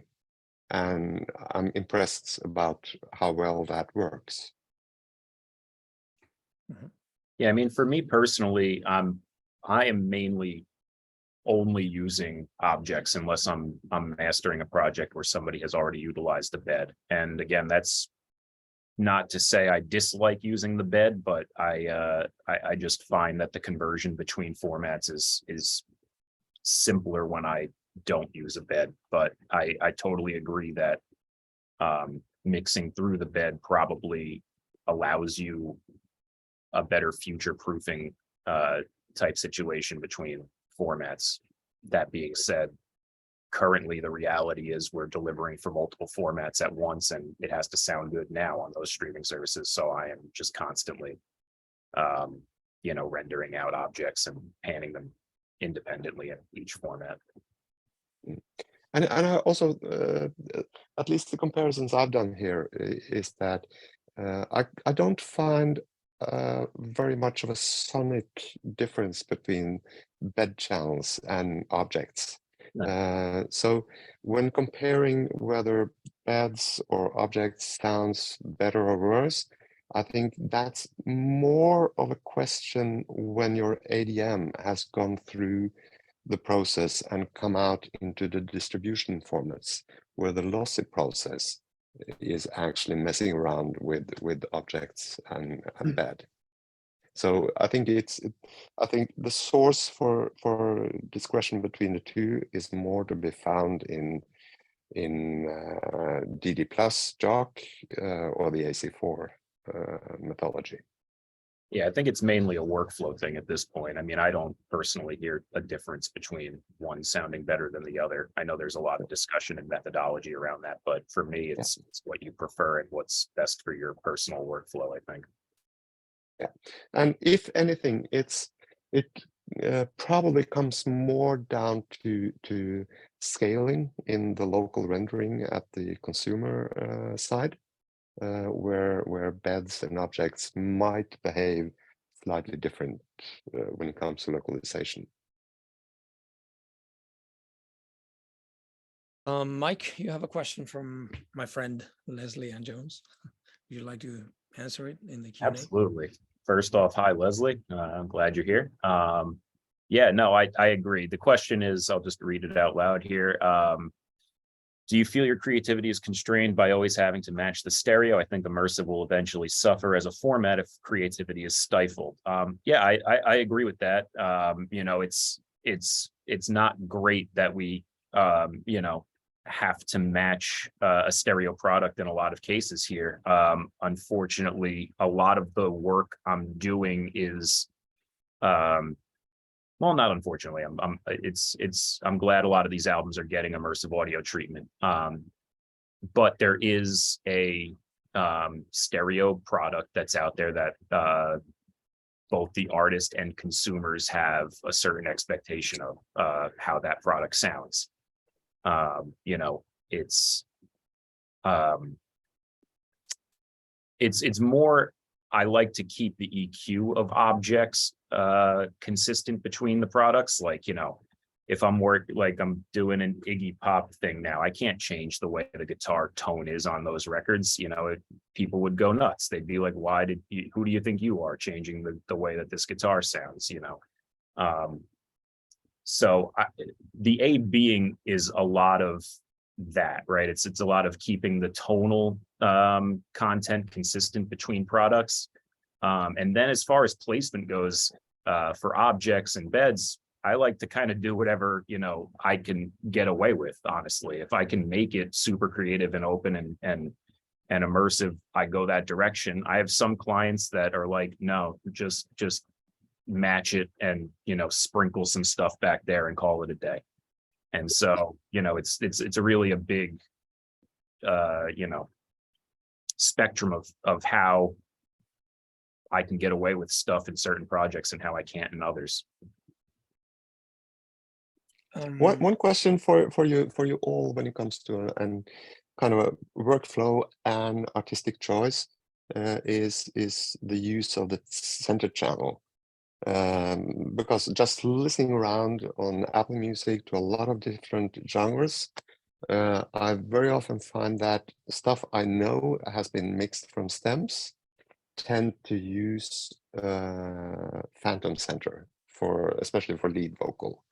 But whereas material which is mixed from the ground up without regards to the stereo seems to have a more dynamic use of whether objects are going into a hard center or whether it's brought out into more of a phantom center. What's your approach to this? For me, it's mainly phantom center, especially if I'm working off of stems that have already been created and delivered to the label. Yeah. Almost 100% of the time, I'm not receiving any mono stems. They're all stereo stems with all the processing committed in some capacity. And so in that case, I'm definitely using a phantom center. It's, you know, the lead vocal will be a stereo left and right track. And I try to place that with phantom center in mind. On the rare occasion I do get to work from the ground up on something, then yeah, I will utilize the center, but it's, you know, it's rare I'm getting a mono kick or a mono vocal or, you know, stuff like that. Morten, I kind of do a hybrid depending. When I get stems, a lot of times with the lead, especially sometimes I get stems where I have a dry stem and then I have the effects.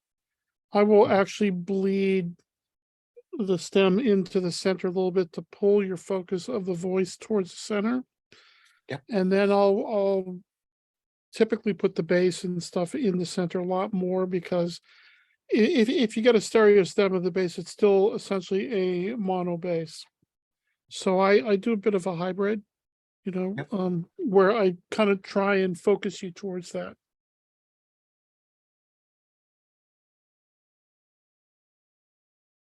Any other comments?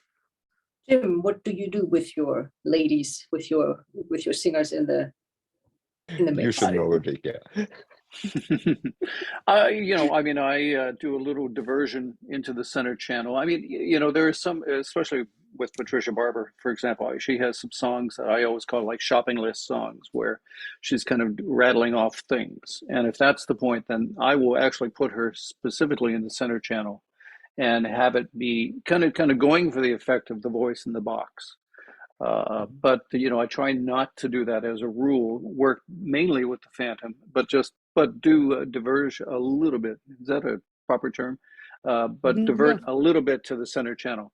And just, you know, up in Toronto last week, somebody said, could we turn off the center channel? And some of them, and the thing was, if it wasn't on, you would have thought, but, you know, when you brought it in, it just locked down the image just that little bit.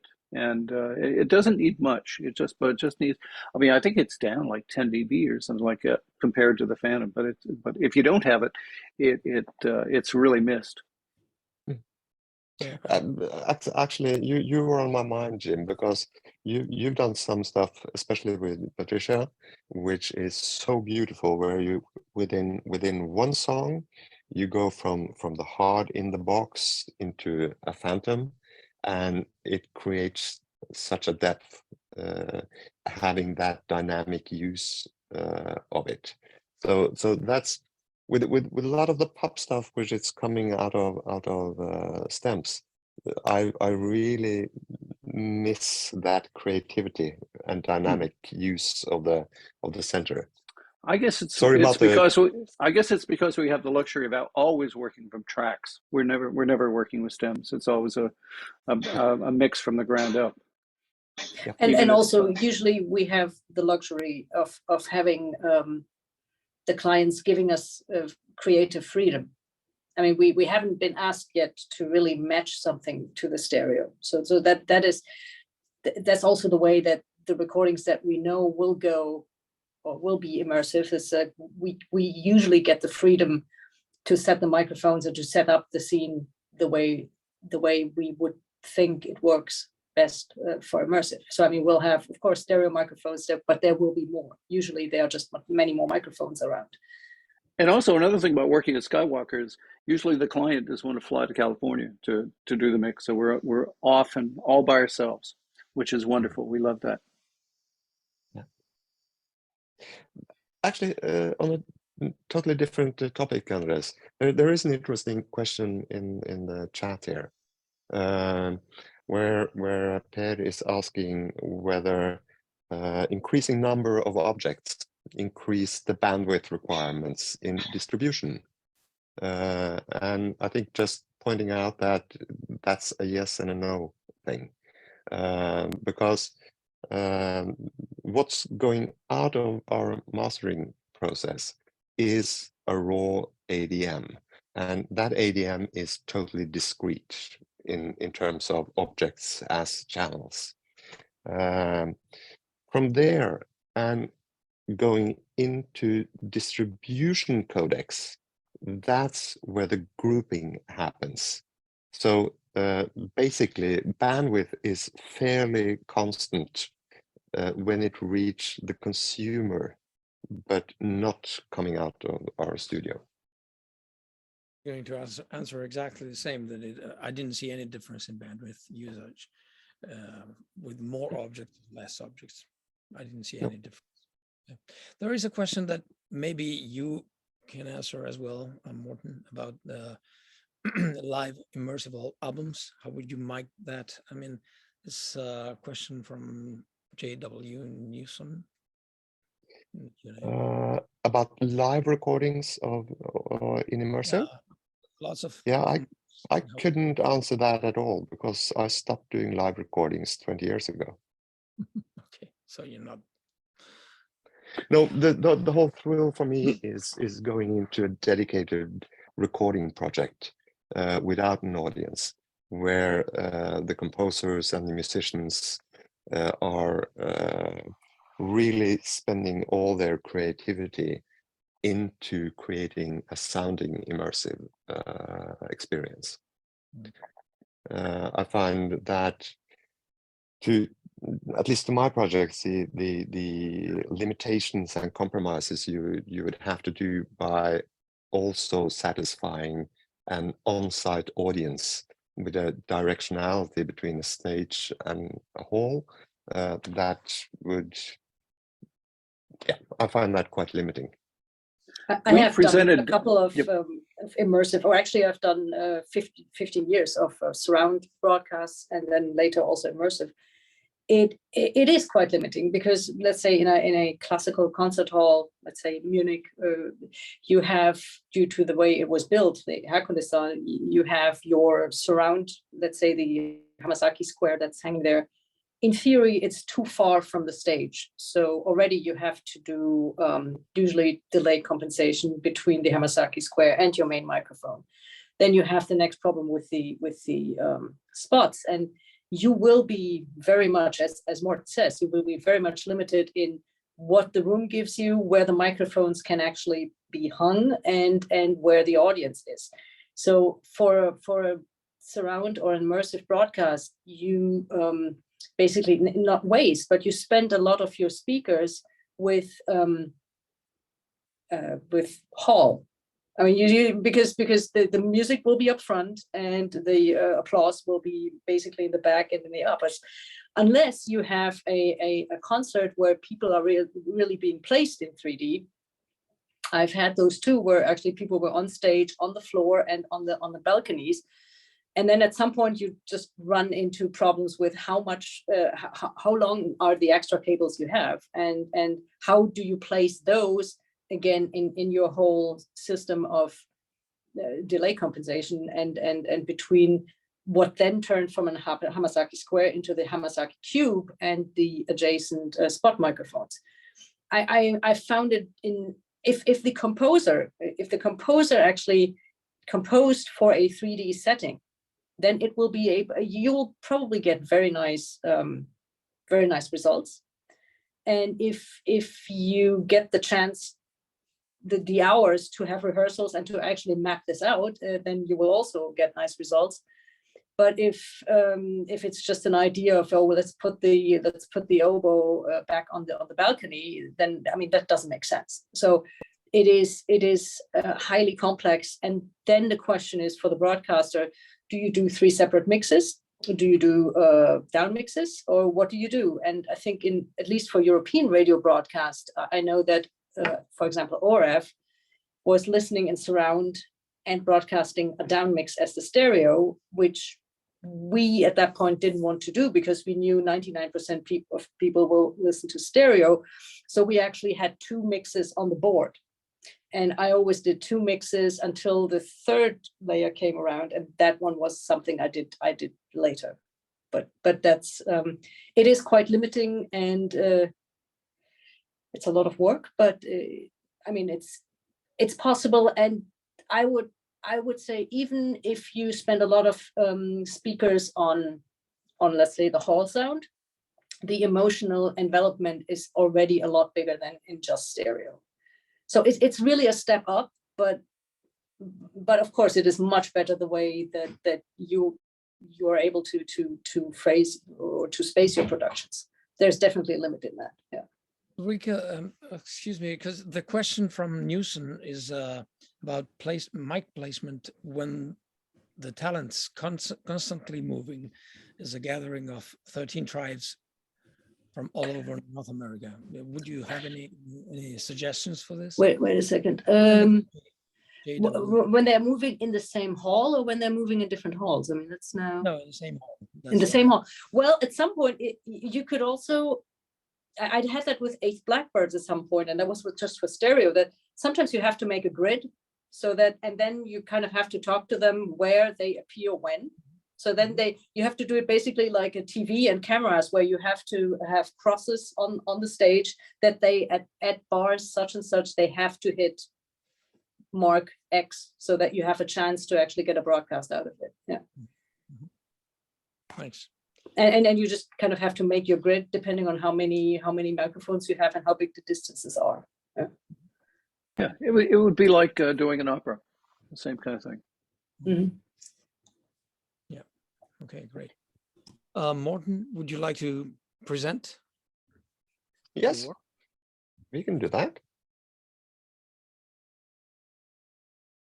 There's a few questions in the Q&A if anyone wants to chime in afterwards.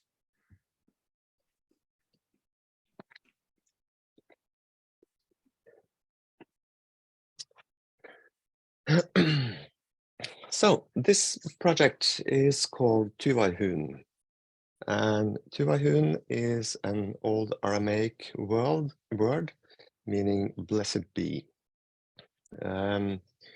This project is, even though the title indicates a biblical reference, it is as much a philosophical and spiritual journey.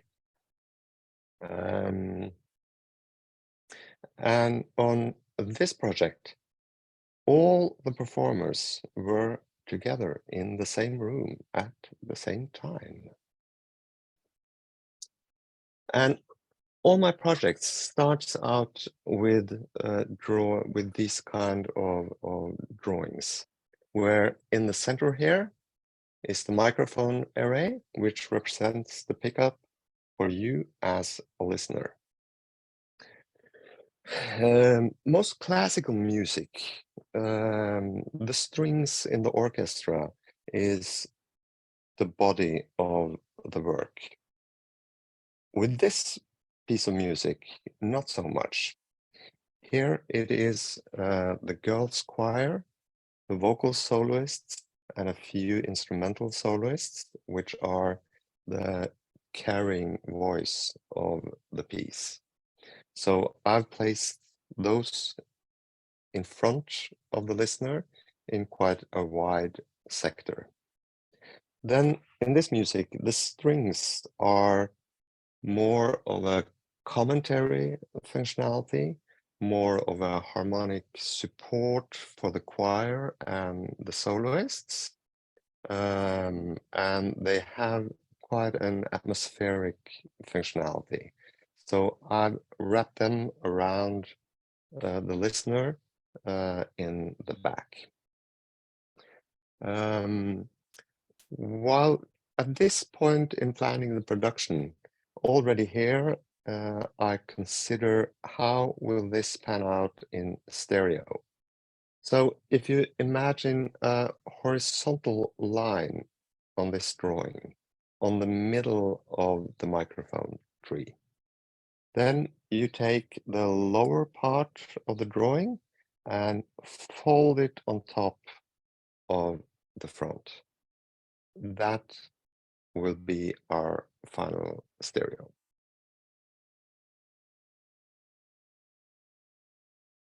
So how does this translate to the real room? First, to the microphone technique that I've used on this project and use for most of my recording projects. This microphone array are all omnidirectional microphones. If you look at the pattern, you might recognize the exact same configuration as you would place speakers in a listening environment for a 7.1.4 playback environment. The dimensions here are about 1 meter wide, 1 meter high, and the distance from front to back is twice that dimension. So it's about 2 meters from the front microphones to the rear microphones. So this is with the Nidaros Cathedral Girls Choir, Trondheim Solistene, and vocal soloist and instrumental soloist in the Nidaros Cathedral in Trondheim. The size of this room, it's about 105 meters long, 28 meters wide, and about 35 meters high. So it's, I do believe that it's actually the biggest cathedral in Northern Europe. So I'll just walk you through the photos here from different directions so you get an overview of the recording. This is from the side. And you see the microphone array here and the vocal soloists on a small racer in front here.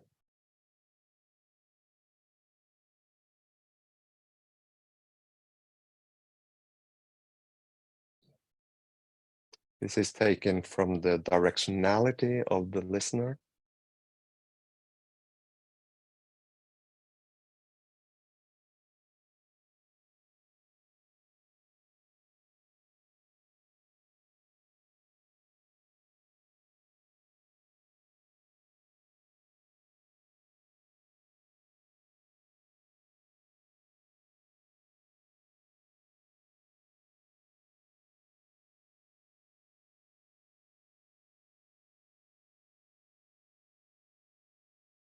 And there is no additional microphones to the main array.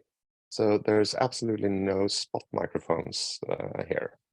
You will see a couple of loose microphones around the area, but those are, all of them are just to pick up dedicated LFE sources. So all the photos we've seen to now is taken during rehearsal. So in this cathedral and in all the churches we work, even how old these churches are, they have a lot of modern installations, lighting, speaker systems, fans, power supplies, aggregators, whatever. So when we go into recording for a project like this, we pull out all the circuit breakers in the church, except a few selected ones which we need for our equipment. And we also put up our own lighting, because everywhere we go, all the lighting is quite noisy. And when we work with a main array and a large room, large distances, a lot of air between the microphones and the performers, we need to get the ambient noise, all the technical noise, as low as we can.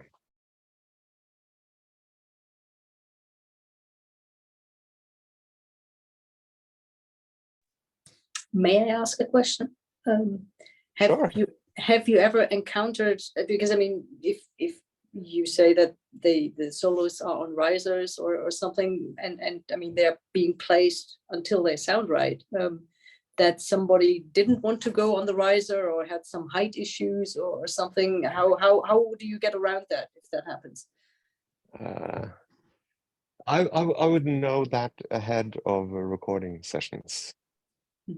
Because they have rehearsed together, and we would have planned this months ahead, and all the composer, the conductor, all the group leaders for all the musicians, they would have seen the drawings, they have made their comments, and if they are not comfortable with our plans, we rearrange our plan to find a different solution for it. And of course, in some projects, we have instruments which do not naturally and acoustically balance against each other. Then there is a spot mic involved in those kind of projects. So this is the photo we see here.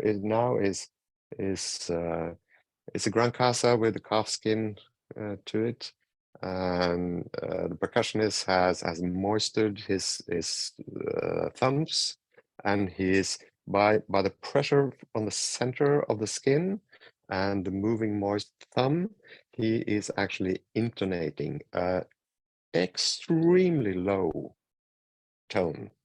I would say that the fundamental of what he's doing there is it's in the sub area, probably around 7-8 hertz, which is emanating from that Gran Casa. And the amazing thing with working in these large spaces is that the resonance, the room mode of the 105 meters length of the cathedral, that first fundamental is about 5 or 6 hertz.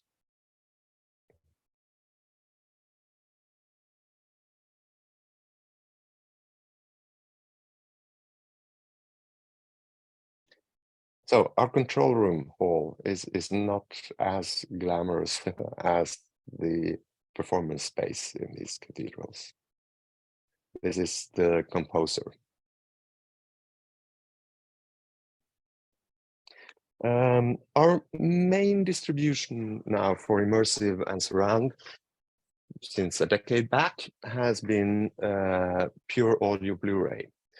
which is basically the standard Blu-ray format, but without a video stream. So in parallel streams here, we distribute both a dedicated stereo mix, a 5.1 mix, Dolby Atmos, and Oro 3D. So this is the physical Blu-ray disc distributed. Lately, we have expanded our distributed formats. I definitely hope that sometime in the future, we do not see this long a list of different deliverables. But in the times we are now, we are so happy with Dolby Atmos reaching a huge consumer base with DD+. It's really great. But from a sonical quality perspective, we really want to offer those who care about the audio experience to have a higher resolution to enjoy also at home. So as you can see on this list from the choices in our web store, we offer just about anything you could imagine. So eventually, I hope we can narrow that down. The most exciting now for a medium resolution experience in the home theater environment is Dolby Atmos through HD inside an MKV container. That is what currently seems to be a very good meeting point between convenience and quality of experience. Okay, that's about it, Andres. Thank you, Morten. Any questions? Yeah, there are a few questions for you. Someone says, what are the speakers for? What are the speakers for? In the photos from the recording stage? Yes. That would simply be speakers for communication. So that would be talkback speakers to the musicians from the control room. And what type of microphones are used? I use almost only DPA microphones. DPA 4041S and the 4003. So it's the high voltage omnidirectional microphones. Okay. And I do have another question from Leonardo Santos. So composers also give their opinion on the placement of the musicians in the space? Say again, Andres. So composers also give their opinion on the placement of the musicians in the space? Oh, way more than that. I mostly work with the contemporary composers, and most projects comes as an initiative from the performers and the composers together. So what happens first is that we meet up in our studio here and we start listening to music together. We start listening to immersive experiences and they get an experience with it. When we have repeating composers from one project to another over years, we get with some composers to the point where they start composing in immersive, and those are truly the most exciting projects here. Yeah. From there, I start reading the score for the music. And start sketching out the drawings, as you see an example for in the beginning. And then we exchange those drawings, comments back and forth. Sometimes I have seen something in the score that the composer didn't even think about, or maybe very enthusiastic or infuriated about. Sometimes I have misunderstood, but then we get around to a setup that kind of, okay, this express the intentions of the score. Okay, well, more questions for you. Lars from Sonic College. I would love to hear more about your cooperation with the composer. You have worked a lot with Arneson. I guess he has learned a lot about immersive music because of the recordings you have done together.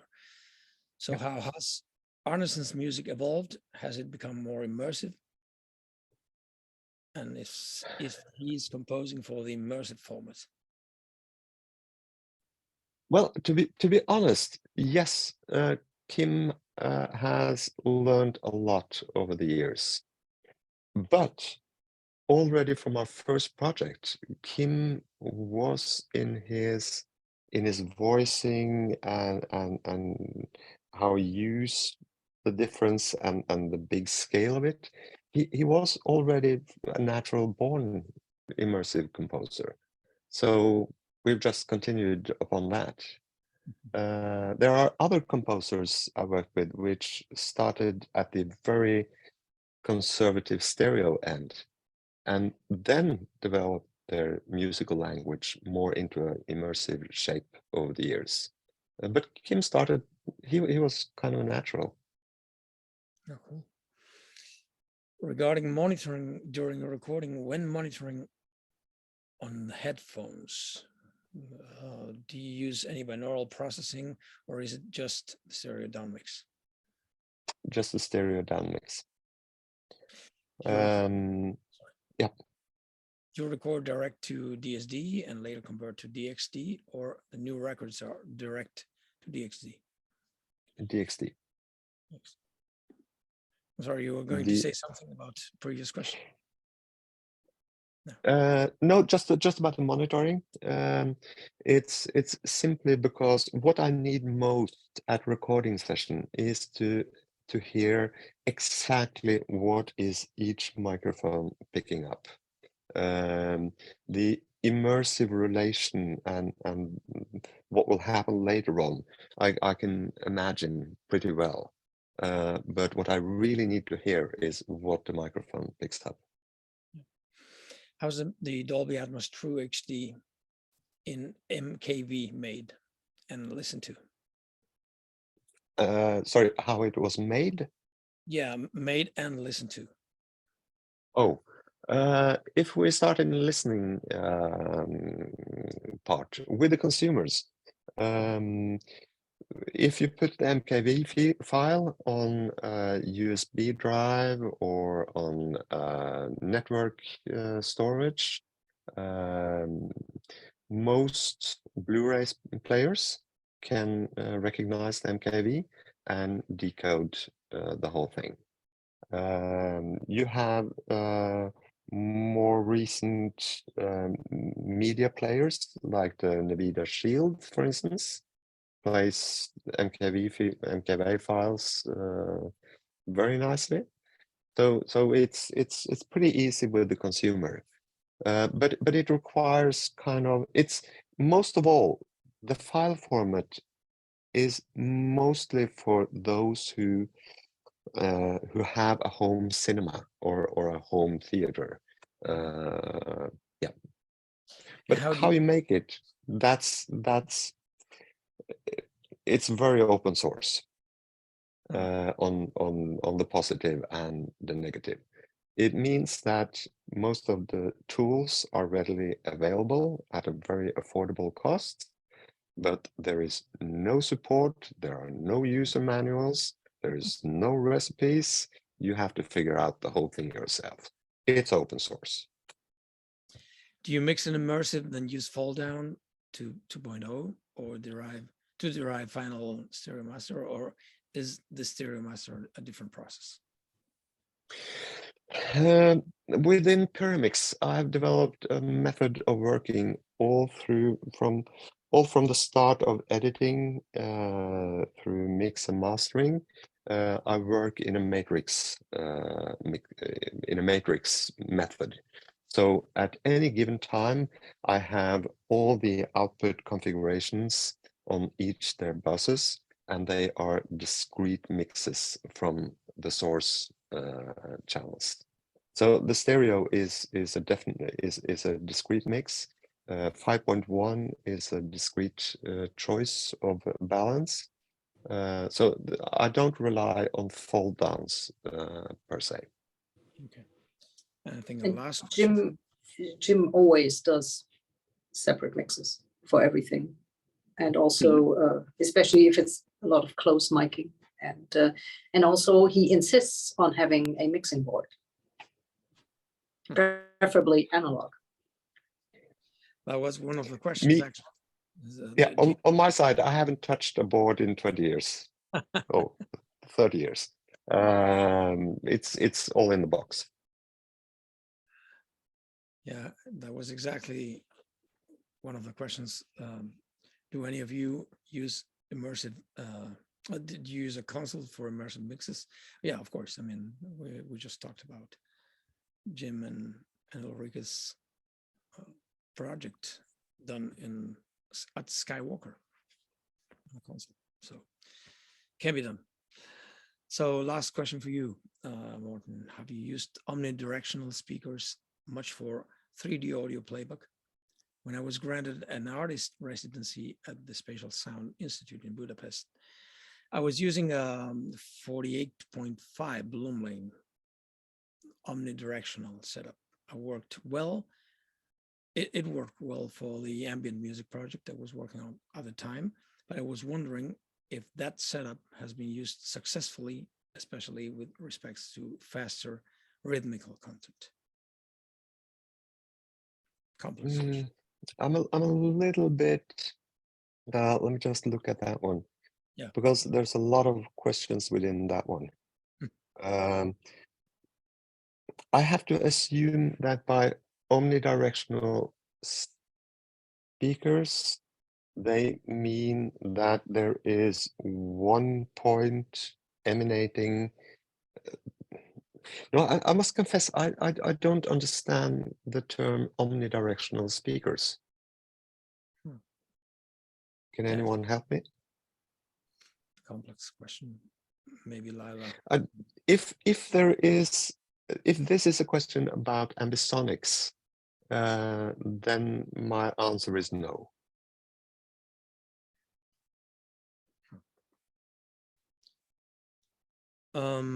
Okay, let's go for another one. And I'm seeing Mike that he's willing to answer 2 questions live. Is that correct, Mike? Yeah, I was just going through a few of the Q&A things, and I saw that some were open there, so figured we could talk about them when everyone was done presenting. Please do. So John Mark asked, in the translation between loudspeaker and headphone presentation, is the perceived spatial localization of frontal objects or bed channels often a concern for mixing engineers? You know, I liked Herbert's kind of anecdote before that he mentioned, where like back in the day with stereo mixing, you would go and check your mix in a car, right? And you know, that was a big deciding factor on how you would get mixes approved by certain artists or, you know, engineers and producers. So yeah, the perceived spatial localization for headphones for me is a huge concern, especially with the frontline stuff that's, you know, that's got a stereo component, because if it's not translating in headphones, you know, where the localization of the objects are that I want them to be in those specific locations, then, you know, that's how everybody's going to experience it who's listening to, or 99% of the people who are listening to the content I'm creating are going to listen to it in headphones. And if it's not translating there, then, you know, I do go back and make changes. I don't know if anybody else has comments on that. I think we kind of touched on it before, though. Yeah, quite a bit, but I do agree. I do exactly the same. I mean, it's necessary to check that and come back and make changes. Otherwise, 99% of the people will not be able to hear it the way it was conceived. Having said that, of those 99%, probably, I don't know, 50% will not hear it anyway in the way it was conceived. But that's probably part of the maturity we are talking about. Yeah, I mean, that's another discussion between the different codecs that the streaming services use. You know, Apple is different than all the other ones. So and Apple is probably where most people are hearing at least the content that I'm mixing in Atmos. So yeah, I'm a huge fan of binaural and headphone listening, because I know that at least here in Latin America, most people have no other option. But anyway, I think it's with personalized HRTFs, it's getting there. It will get there eventually, pretty fast. That's my view. Can I just shoot in that? Okay, we can probably agree that 99% of the masses out there are listening on headphones. But if you do the math on the remaining 1% of the music listeners out there, you still have quite a big number of people. And that 1% is actually really, really caring about the sonic and musical experience. So let's not be too harsh on writing off that 1% remaining. That 1%, they are dear friends of mine. They are good people. They are good customers. They are the ones willing to pay $30 to experience an album in high quality. That's what I wanted So to say. let's take care of them. That most of the people who have the headphones will stream, and the people with the speaker systems, I mean, that's our experience as well. They will buy the album, hopefully in Dolby Atmos True HD. But I mean, as Morten and specifically we have experienced since we were able to really sell even the ultra high definition channel-based mixes or masters. People pay very, very good money for those, and I will need a lot of streams, a lot of streams to make up for one download that they buy. So and since especially this Jane Arrow Bloom project is not on any physical format, I mean, we are kind of we rely on the fact that most of the people will listen to it on headphones, and then the people who really want it will actually buy it also as a file, or in Morten's case on the Blu-ray. So yes, we are very. But I think it very much depends on who is the label, because it's a matter of how is the math being done, and from the point of from the major labels with products in the popular the mass market, then they would do a different calculation than a niche market label. So it depends who is the label, who is the musician, who is paying for the production, and who is getting the revenue back, and what is the contact field to the end user. May I get into this, since I'm always still involved in basically strategic business development and how to introduce a format. And in the ideal world, of course, I agree with you. All of them everything should be super high end and super good, and because they gives us the best emotional and experience all around the music. So there's no doubt existence. It's very, very important that we get as good as possible. But you have to, in terms of this now, finally, immersive audio really breaks through, becomes the standard in the world. We need millions, another niche market. And as you know, and I'm not concerned about that. The quality maybe not good enough, because we said there's a pretty good quality in Dolby, in Sony and whatever, because the end consumer actually doesn't care about what format it is. He just want to have a good experience. What I'm way more concerned about is that we're having so many, because the industry needs to hit the critical mass, a critical number worldwide to make it work. I guess become a self-propelling incident. I really hate that you're right, Herbert. Pardon me? I really hate the fact that you are right. Yes, thank you. Yeah, me too. So I'm fighting both worlds because I'm into this, as you know, since decades, and we do a lot of things how that could work. But on the other side, I'm concerned about if immersive system does it, because the labels, of course, to hit the critical mass, the budget for a mix, not for this niche market what you have, because all what you describe, how you record, how you mix, how you master, etc. That is very special. Usually the label could not afford it. It takes also too long to do it that way. So they want to do it very cheap, very quick, and they do it for a few $100 a song. And of course, a lot of engineers fall for it because, you can make three songs a day, well, it's good business. Actually, it's a lot of money. So I try to make it very quick, develop templates, etc. And what we're getting is, call it very, very mediocre immersive mixes in the main genres.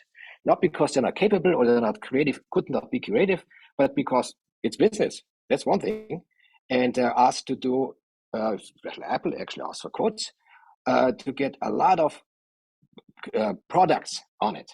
And we're having now experience by, I don't know the number, but way more than half of the immersive mixes put out there in the market, especially in the Dolby area, I must say. They are underwhelming. They're very underwhelming, and they don't have to. And I was said, when we went SSCD, and I was very much involved, back then Philip said, the first 1,000 albums in actually 10,000 albums it was, in each market has to be wow. Because if the listener first time gets hit with a Maxim surround, and it's not wow, it's just, okay, that's it, you lost him. To get this listener back takes tremendous energy, tremendous promotion to get him back to listen with an open mind again. And so it is very important, also with the engineers out there, I hope you guys agree, to be as creative as possible. Like Mike said, hey, I want to go all the way, because this is what it is about. And this is the difference. I don't want to get a stereo plus something. I want to really do a different, very involving, emotionally involving, and true to the artist, a new experience, what we can do in immersive. And if that experience doesn't translate to a daily listening in immersive, but, well, I listen to it, it's not much different. It's kind of interesting, but, well, so what? That is kind of the answer to get from many. And I agree, because many things what they're listening to is not, it's nice, but it's not wow. What you guys making is wow, of course, yeah? And many others do too. It's not just everything is that. There are many very good products and many good engineers and producers and artists who are really getting involved and engaged in the creative process of what is now is, because it's a new world, it's a new possibility for music. I mean, it was there, it's the 16th century. I don't want to go back my history, but it was there already in the 16th century, immersive. But now we're discovering it more because now we have the recording ability and the mixing and the technology, and bring it as such to a lot of people. And we're just starting with this. And I mean, I have what I maybe later on at the end, what I bring in also interactive immersive app content on actually Divine Tide is on, so it fits actually in our discussion. So there's a lot to do, but please don't go the cheap way out. Quick, get it up and fall in this trap. Now we have a trend. It's cool. It's fashion. But we're I think up. just reality calling us all, because I think we need to be honest and say that as producers and engineers, we have two modes of operation. One is as content creators, and the other one is as service providers. And those two modes of working are quite different when it comes to deciding how resources are allocated. And for the mass volumes of music today, this is the playing field is set by the labels. And so it all comes down to what motivations drives the labels. Right, but the artist has a say to say, or the producers, the engineer have something to say. And you know, technology always should serve the music, should serve the artist. And often in our business strategy right now, the music actually serves the technology, because we have a lot of music to push into this new technology called immersive, whatever that is, and they're pushing in all the art, all the music, all the creative thinking in there, trying to shortcuts, templates, upmix, you name it. You guys all know what I'm talking about. And this, so the music is now, the artists are used to serve the technology. So everybody has to take a step back, and it's often sacrificed, because if any extra hours in a mix, well, you don't get paid, because the budget was that, and you don't get more because they're pressuring down more and more, especially in the main categories. I mean, you know, we're in the niche market, but talking about even big name artists, very big name artists, it's still the pop artists, the rock artists, there is not much money there. And it gets worse by the month, what is offered. And I hope that maybe the community as such, the production community, meaning engineers, producers, artists, all together say, oh no, that's a new animal, something new, where we can create something completely new experience, and maybe have some joint action, you know. I don't know. To make it art. Yeah, but our challenge right now is that if we go only 5 years back, our problem with immersive was that there wasn't push enough to get it out there. There wasn't expectations enough. Now we are at the opposite pendulum. The labels, and not at least the services, are pushing too hard to have too high a volume too fast for too little money. That's our challenge. So that means there is a lot of garbage out there. Yes, yep. But I understand the business side. We cannot, you know, go trip by trip to get there. We need a big wave to push it through. And I love because the that's push how we have now, especially with Apple Music. I just love it. It's the opportunity of a century for us working in creative audio. The problem is just to tighten it up and bring our shoulders down, be able to spend enough time to actually create something that is worth the audience time. Okay, I think the point has been made absolutely clear. I'd like to move on to other questions. Andres thought we was getting a little too harsh here now. Okay, sorry.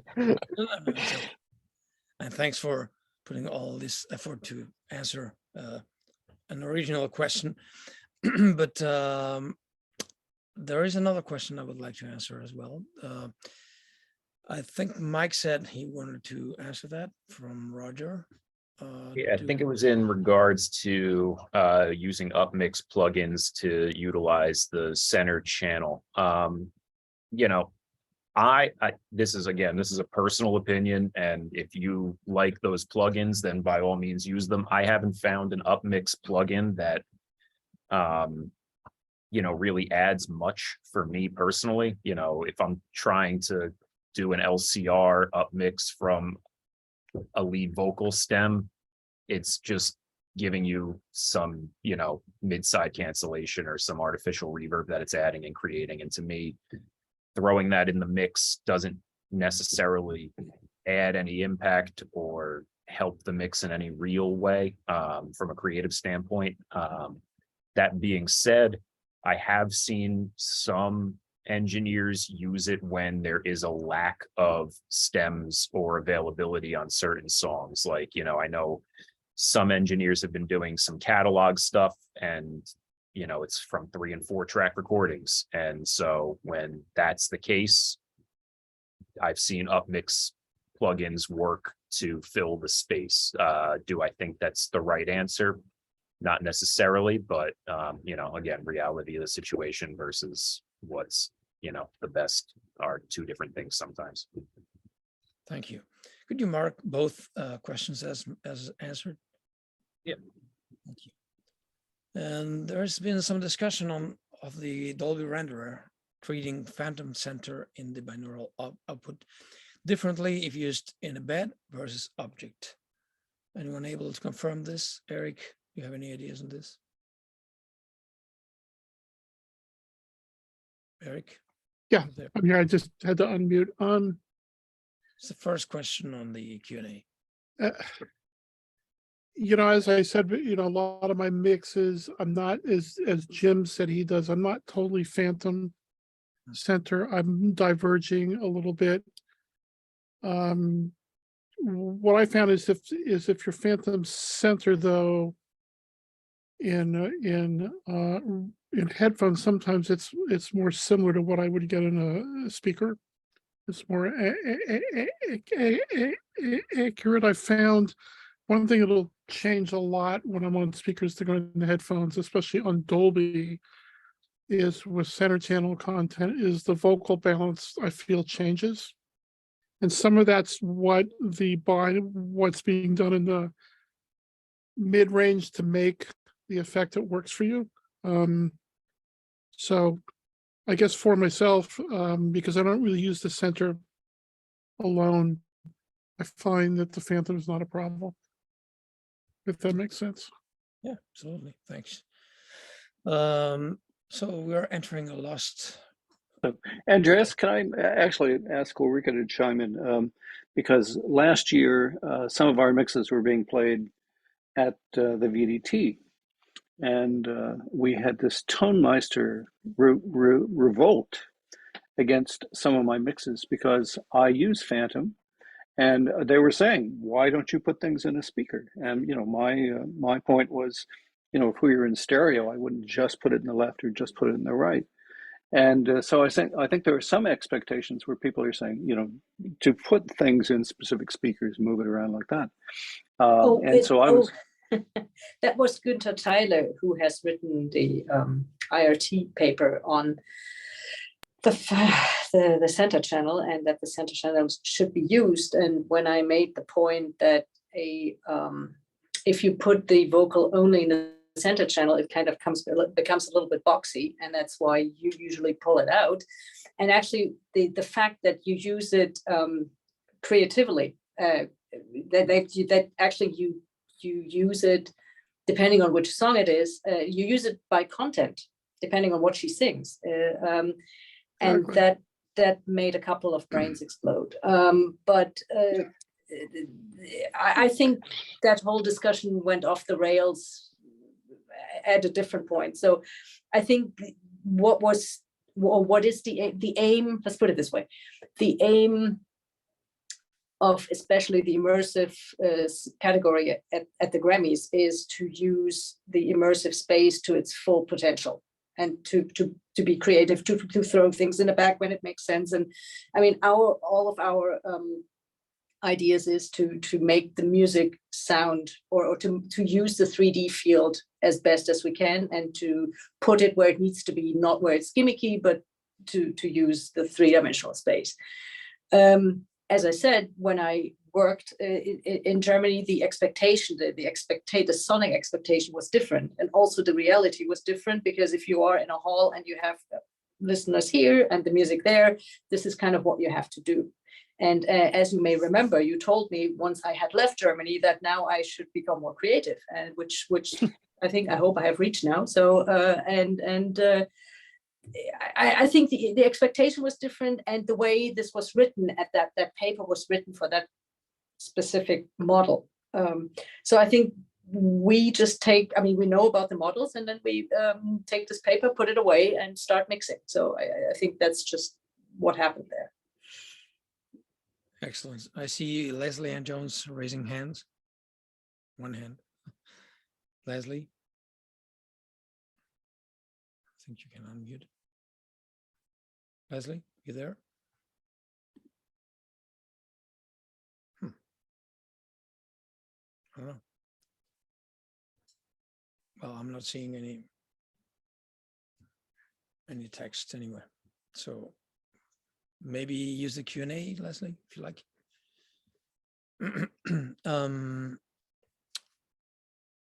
Andres, we're waiting for us to see one question in the QA about what tools would I like to improve my work in spatial.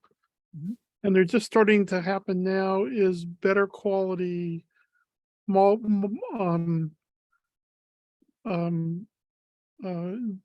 things that I can use across the entire mix in all the channels. For instance, a compressor, a limiter.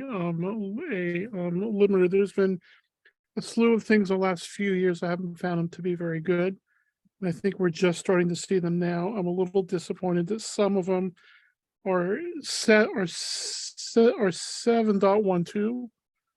That's not always helpful for me. The way I work is I make a 16 wide bus, and I have some things I can use across it. Like George has out a new compressor that's not out yet, but I've been trying, where I finally have a tool that's going to work for me. So I think there needs to be more of that in terms of compressors. It's a good thing to be friends with the developer. Right. Mike, you were going to say something? Yeah, I agree 100% with that. I think, you know, the mastering tools right now are kind of slim in regards to Slim pickings. Yeah, what you could actually do, you know, especially if you look at, like, you know, what's available in the Walkmix Creator or what's available in the Dolby Album Sequencer. Those EQs and limiters that they have in there are extremely bare bones. Even though they do work across all the objects, they're, you know, as far as I'm concerned, useless right now. I don't really use them in any actual way, but yeah, no, any sort of robust plugin that would work across the board would be very helpful. That, and, you know, I'd like to see a little more support for, right now, there's not really, you know, with mastering, we have like specific mastering DAWs where you can put in your objects or your tracks rather, and sequence them and, you know, do fade outs and marker placements and stuff like that. And there's not really a conducive way to do that. Like, sure, you could drop everything in Pro Tools right now and start doing your fades and dropping markers and stuff. But if you're not using the same exact track assignments across the board on every single song for that record, then it's going to get messy real fast. Yeah, it's pretty cumbersome. Yeah. Two more questions. Back to the MKV issue.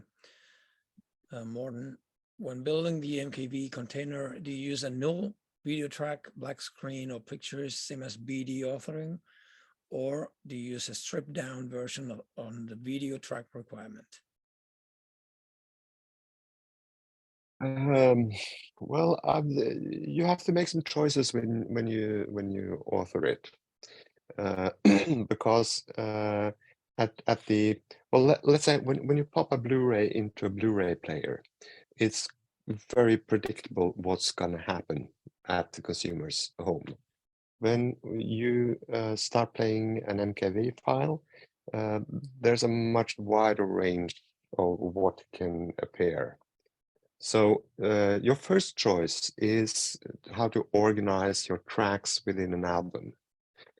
So you can either make individual files for each track. I've chosen not to do that because then the user would have to build themselves a playlist. There is, let's say, the NVIDIA Shield. It's not an easy way in the applications there to just say, hey, play this folder in the numbered sequence. That doesn't happen. So the user would have to build their own individual playlist to make sense of the album. Doing that, there would not be gapless playback between the tracks. And with a lot of music we work with, there are fluid transitions from one track to another. So we need gapless playback. So I've chosen to build the whole album as one continuous file. Then you need some way to navigate the tracks of the album. One thing is to, so you would have to build a video in the full length of the album. And you can do that by putting up a visual menu with the track naming, whatever additional information you want to give. and then you put in chapter marks when you build that video. The other thing I have found useful is to put in a visual cue. So let's say you have the track list on screen. I would bold the track which is currently playing. And when you come to the next chapter, the visuals would change. So the according track from the album is then bolden. And that means both, you can use then whatever, the whole process of authoring into creating the MKV can also be sidechained for a process going to MP4 files. And especially in the Apple ecosystems on iPhones, pads, Apple TV. No, sorry, not Apple TV. You have in QuickTime, you have a very nice way of just scrolling through, and then you will see that the track is changing. So you have both the chapters and you have the visual cues. Besides that, it's quite a process to get from an ADM file and an ID of a graphic interface on the screen, bringing that into a playing MKV. It's quite a cumbersome process, which amongst others, it requires you to bring the ADM into an MLP format for the true HD. Excellent. Well, I guess I So have. you need a lot of tools. You also need the media converter from Dolby to be Yeah, able he to was do that. asking also for the most faithful MKV authoring tool in terms of audio tracks for a final artistic end product result, which I understand. But I wouldn't. It would take a lot of time to go into that recipe. Okay, of course. Well, I guess you all know, I mean, all participants here in this Zoom meeting know that you can contact any of these very fine presenters offline and ask as many questions as you like, and hopefully they will answer. I'd like to end the meeting by asking each one of you guys if you have any, like closing comments about what makes an immersive audio mix different or stand out from the myriad of how can I say that, maybe catalog stuff or things that, as Mike said, are done purely for just because we need to be in that format. But I know there's a big difference in creating from the beginning in immersive, producing in immersive with that in mind from the beginning. And I'd like to ask, I don't know, Jim, for example, do you have any suggestions, anything that you would like to consider first when making something that you really want to stand out? It might be well, Andreas, thank you. Let me just say that we've been doing surround and recordings for roughly maybe 15, 20 years, and my work really started kind of doing movie soundtracks and moved into where we are now, and also at NYU at the Clive Davis department. I've had staff and faculty for 20 years looking at me and saying, "Why are you doing this? What are you doing?" And now everybody wants to catch up to where we've been for 20 years. So I think it's really quite exciting that for once we're ahead of the game, and people are trying to catch up and trying to be they want to be part of the cool kids, and we're already cool. So I think that's part of the fun part right there. Ulrike and I walked the red carpet last year at the Grammys, and we were amazed with some of the interviewers that actually had listened to our recordings. They had actually heard them. I mean, maybe 10 years ago or something like that, they wouldn't know who you are and they wouldn't have heard anything of what you did, and they didn't know anything about surround. But I think the whole thing is catching up, and that's very exciting. We're constantly looking at and saying, and I think we're growing in addition, where we can look and say, I think that would make a really great recording. And we've occasionally reached out to artists that we'd like to work with, and to say, and again, they hadn't really thought about moving in that direction. And so sometimes we have to actually kind of convince an artist to kind of say, hey, why don't you move up? And I think this, and this is another income stream. This is another audience, and things like that. So I think this is a very exciting time to be doing this right now. Absolutely agree. Thank you, Jim. It's so great to hear that from you. Ulrike, would you like to comment? Yeah, if I can add to that, we did have for a second, it seemed like a very big artist who falls more in what Mike is usually doing, where we were kind of that close to actually being allowed to do an immersive mix, and because we knew the engineer, the producer, and the label, and thought that maybe they'll allow it once. That's something that we get creative freedom with that. And unfortunately, in the end, they went down the route that Herbert was describing, that the budget was cut, everything was done, and it had to sound like the stereo. And then it kind of didn't really work out that well for us. And we're still after them, and we still think it would be worth maybe getting the freedom to do that. But I know it's a lot of headbutting that you would have to do for that, and very often they just say no.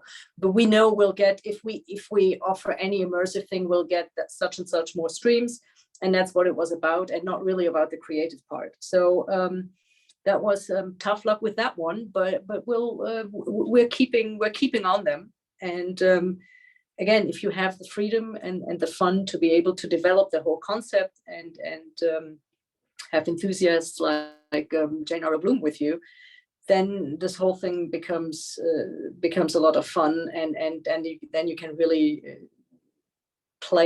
go to the playground and play with immersive stuff. And I believe if it's done right, if we are allowed to do what we want to do, that the emotional experience is just going to be much deeper for them. And I would really like to get to sit these people down and make them listen, and then they probably would get it, because the experience that I had with very famous conductors was that once we sat them down and had them listen to 5.1, in that moment 5.1, they were like, oh, I want this in every recording. And when I was in Tokyo in 2012 with Marius Jansons to record a full Beethoven cycle, we actually got him out to NHK and made him listen to 22.2. And he just said, fly them in. I want I want my next concert to be in that format, because he was totally blown away by that. Unfortunately, it never came to fruition, and even more unfortunately, he died. But I think if you get people, if you actually get the artists with the power to sit down and actually listen to it, because obviously, I mean, Alicia Keys was into it, then I think we really stand a chance of doing it on the big scale, possibly as well. But also, I'm a hopeless optimist. So anyway. Thanks, Ulrike, very much. Herbert, what's your vision on this? Yeah, I'm also I think the question was what stands out a really great immersive mix or immersive production. I think what stands out, and what Eric and I actually try always to keep in mind, the core of what we're doing, the source is the music itself. So if the immersive mix, anything in music, is actually built from the music itself. So you look in immersive, there are different methods how you do, but look at polyphonic, how the polyphony, and this is in hip hop, this is in pop, this is in rock, this is of course in classic, all over the same. So how does the voices work? How do they end up? So if it makes musical sense for you, then it's exciting. Then I have a new experience what I cannot really experience in stereo. That is a different experience, and that stands out, and that I think really excites people. As I said, it could be melodic lines, polyphonic lines. It can be rhythmical pattern who answer each other in rooms. It can be voices. I mean, you name it. But it has to be come from the music. But it's not just a pop up here and pop up there, and it's kind of a circus. like Eric always says, no, it's a system, it's a music, it's built. A music is constructed, it's composed. And if that is represented in space, it really intensifies. Finally, if you allow me, because we said what's going on in the future, one more thing. I want to screen share. Let me do this quick, because here we said that's on the beginning. We want to talk about live recordings in halls, what you can do. I have an app developed with Fraunhofer, what I call interactive immersive. This app actually is at an iOS. It's only an iOS right now. You can go on the Apple Store and download it for free. I'm not making any money on this. It's not a sales talk. I just want you to do this and experience this. So what it does, actually, you have with one song, you have multiple mixes, multiple mix others. You have multiple different experiences with one song, because they're different mixed. In pop, classic is all different. In different genres, you can use it different. But what you cannot just do, you have multiple mixes. You can have in one stream. It's only one stream. But also you can go in and pick an instrument. What we of course decided first, what you can pick, or a source, and change in the location or make it louder and softer. So there are many things you can do with this app. It's too complicated a little bit now to get into this. We don't have the time for it. But this is one thing what immersive music maybe develops. And that is maybe a window to the future. But a lot of these questions today, maybe thinking about, oh, that's kind of a creative idea what we could do. As I said, at the moment, I only have it in iOS. It's only for Apple users. I don't have another one because it's expensive. Very simple. But and it's actually what ties in. There are two songs from Divine Tides. The immersive mixes from Divine Tides, it is different mixes below, and then you can play around with it. So I encourage you to please check this out. It's free. You can go with this QR directly to yeah. Yeah, what you describe in this app is, sorry to say, but it's really what I feel that Apple Music is doing to our ADMs when it comes out to binaural. No, it's not. You have completely the mixes, because the mixes have you created, not Apple.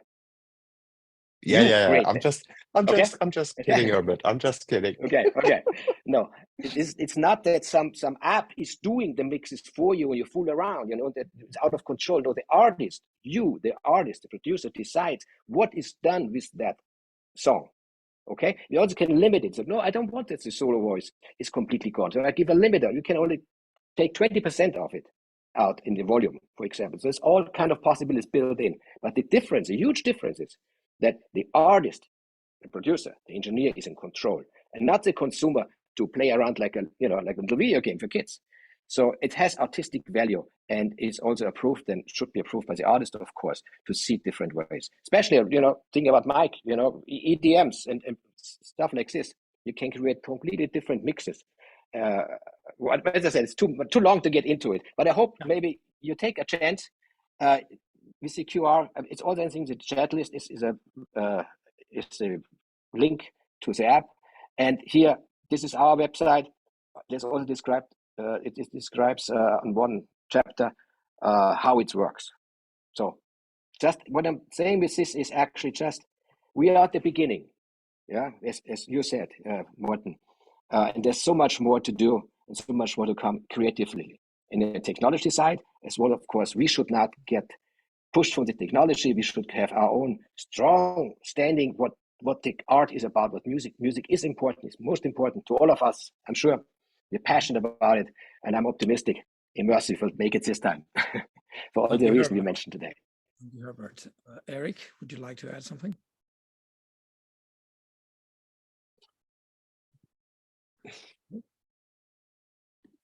You're muted, Eric. Eric, you're muted. Sorry.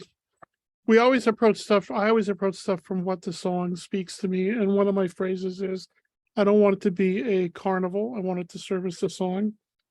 I think I've been doing a lot of this for the last 3 years or so. And I've been blessed to do catalog, like a lot of work for a particular act where I went through a lot of their content. The one thing I would say is, when it comes down to it, I don't know, you know, some stuff we don't get paid as much as I'd like to get paid, but I have to be proud of the work and feel like I serviced it, and you get a new way of seeing the song.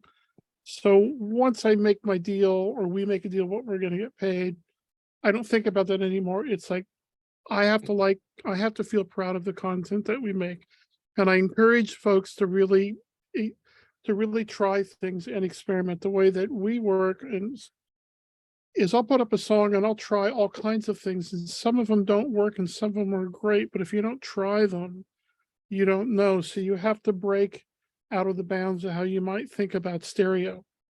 So some songs I put vibes in back, you know, I put ad libs up top, I do those things, but those are all from experimenting and trying things. So I encourage folks to spend time to experiment, and you'll find that sometimes you stumble upon a way to do a song that just changes the song and creates a lot of depth in it in ways that you wouldn't have thought that you would have found.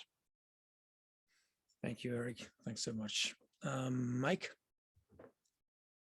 Yeah, I think for me, you know, I think that I'm really excited about the technology and what you get to do with a mix when you get given complete and total creative freedom on a project. You know, a lot of the records, I think everybody's touched on here, but if you have an artist and the producer and kind of everybody down the chain that's all in on immersive audio and lets you kind of do what is best for the song and gives you total creative freedom on where you can place objects and how you can get creative in filling the space, it's really an incredible kind of experience for the end listener. And so I'm hopeful that we're moving in that direction now. As more people adopt it, it's going to become less and less of you know, we have to do this for X amount of numbers on our streaming service thing, and more, this is going to be its own product that stands on its own and gets listened to independently of any other of our releases. And once that happens, it's going to be a great thing, I think. Thanks so much. Thanks, Mike. And Morten? I would just like to say that I feel, from a personal point of view, I feel very fortunate to be able to take part in this era of recorded art, because it's unquestionably, this is a time of great development, not only on technical specifications, but on the creativity of musical content. And I'm really happy to take part in that. Yeah, I feel this way too. I think it's a great thing to be kind of leading the where art and technology are going, and be able to investigate and research in different fields of, well, as someone said, it's the first time that the experience is guided by the ear. And this is truly something for us music producers. So I want to thank you all again. This has been a pleasure and an honor. Also, Jane is not here in the meeting anymore, but thanks to her. And of course, thanks to the AES. We, as part of the AES, are doing this completely free of charge. It's just for members. So I encourage members to still be members, and encourage other people to join the AES, and also to donate if you think that this is of value for you. As you know, this is free, so it has to be maintained somehow. So if you care to donate for the AES, this is something that is good for everybody. So again, thank you all, and it's been a pleasure, and I hope to see you in the next one. Yeah. Cheers. Thanks, everybody. Thanks. Thank you too, everybody. Take care.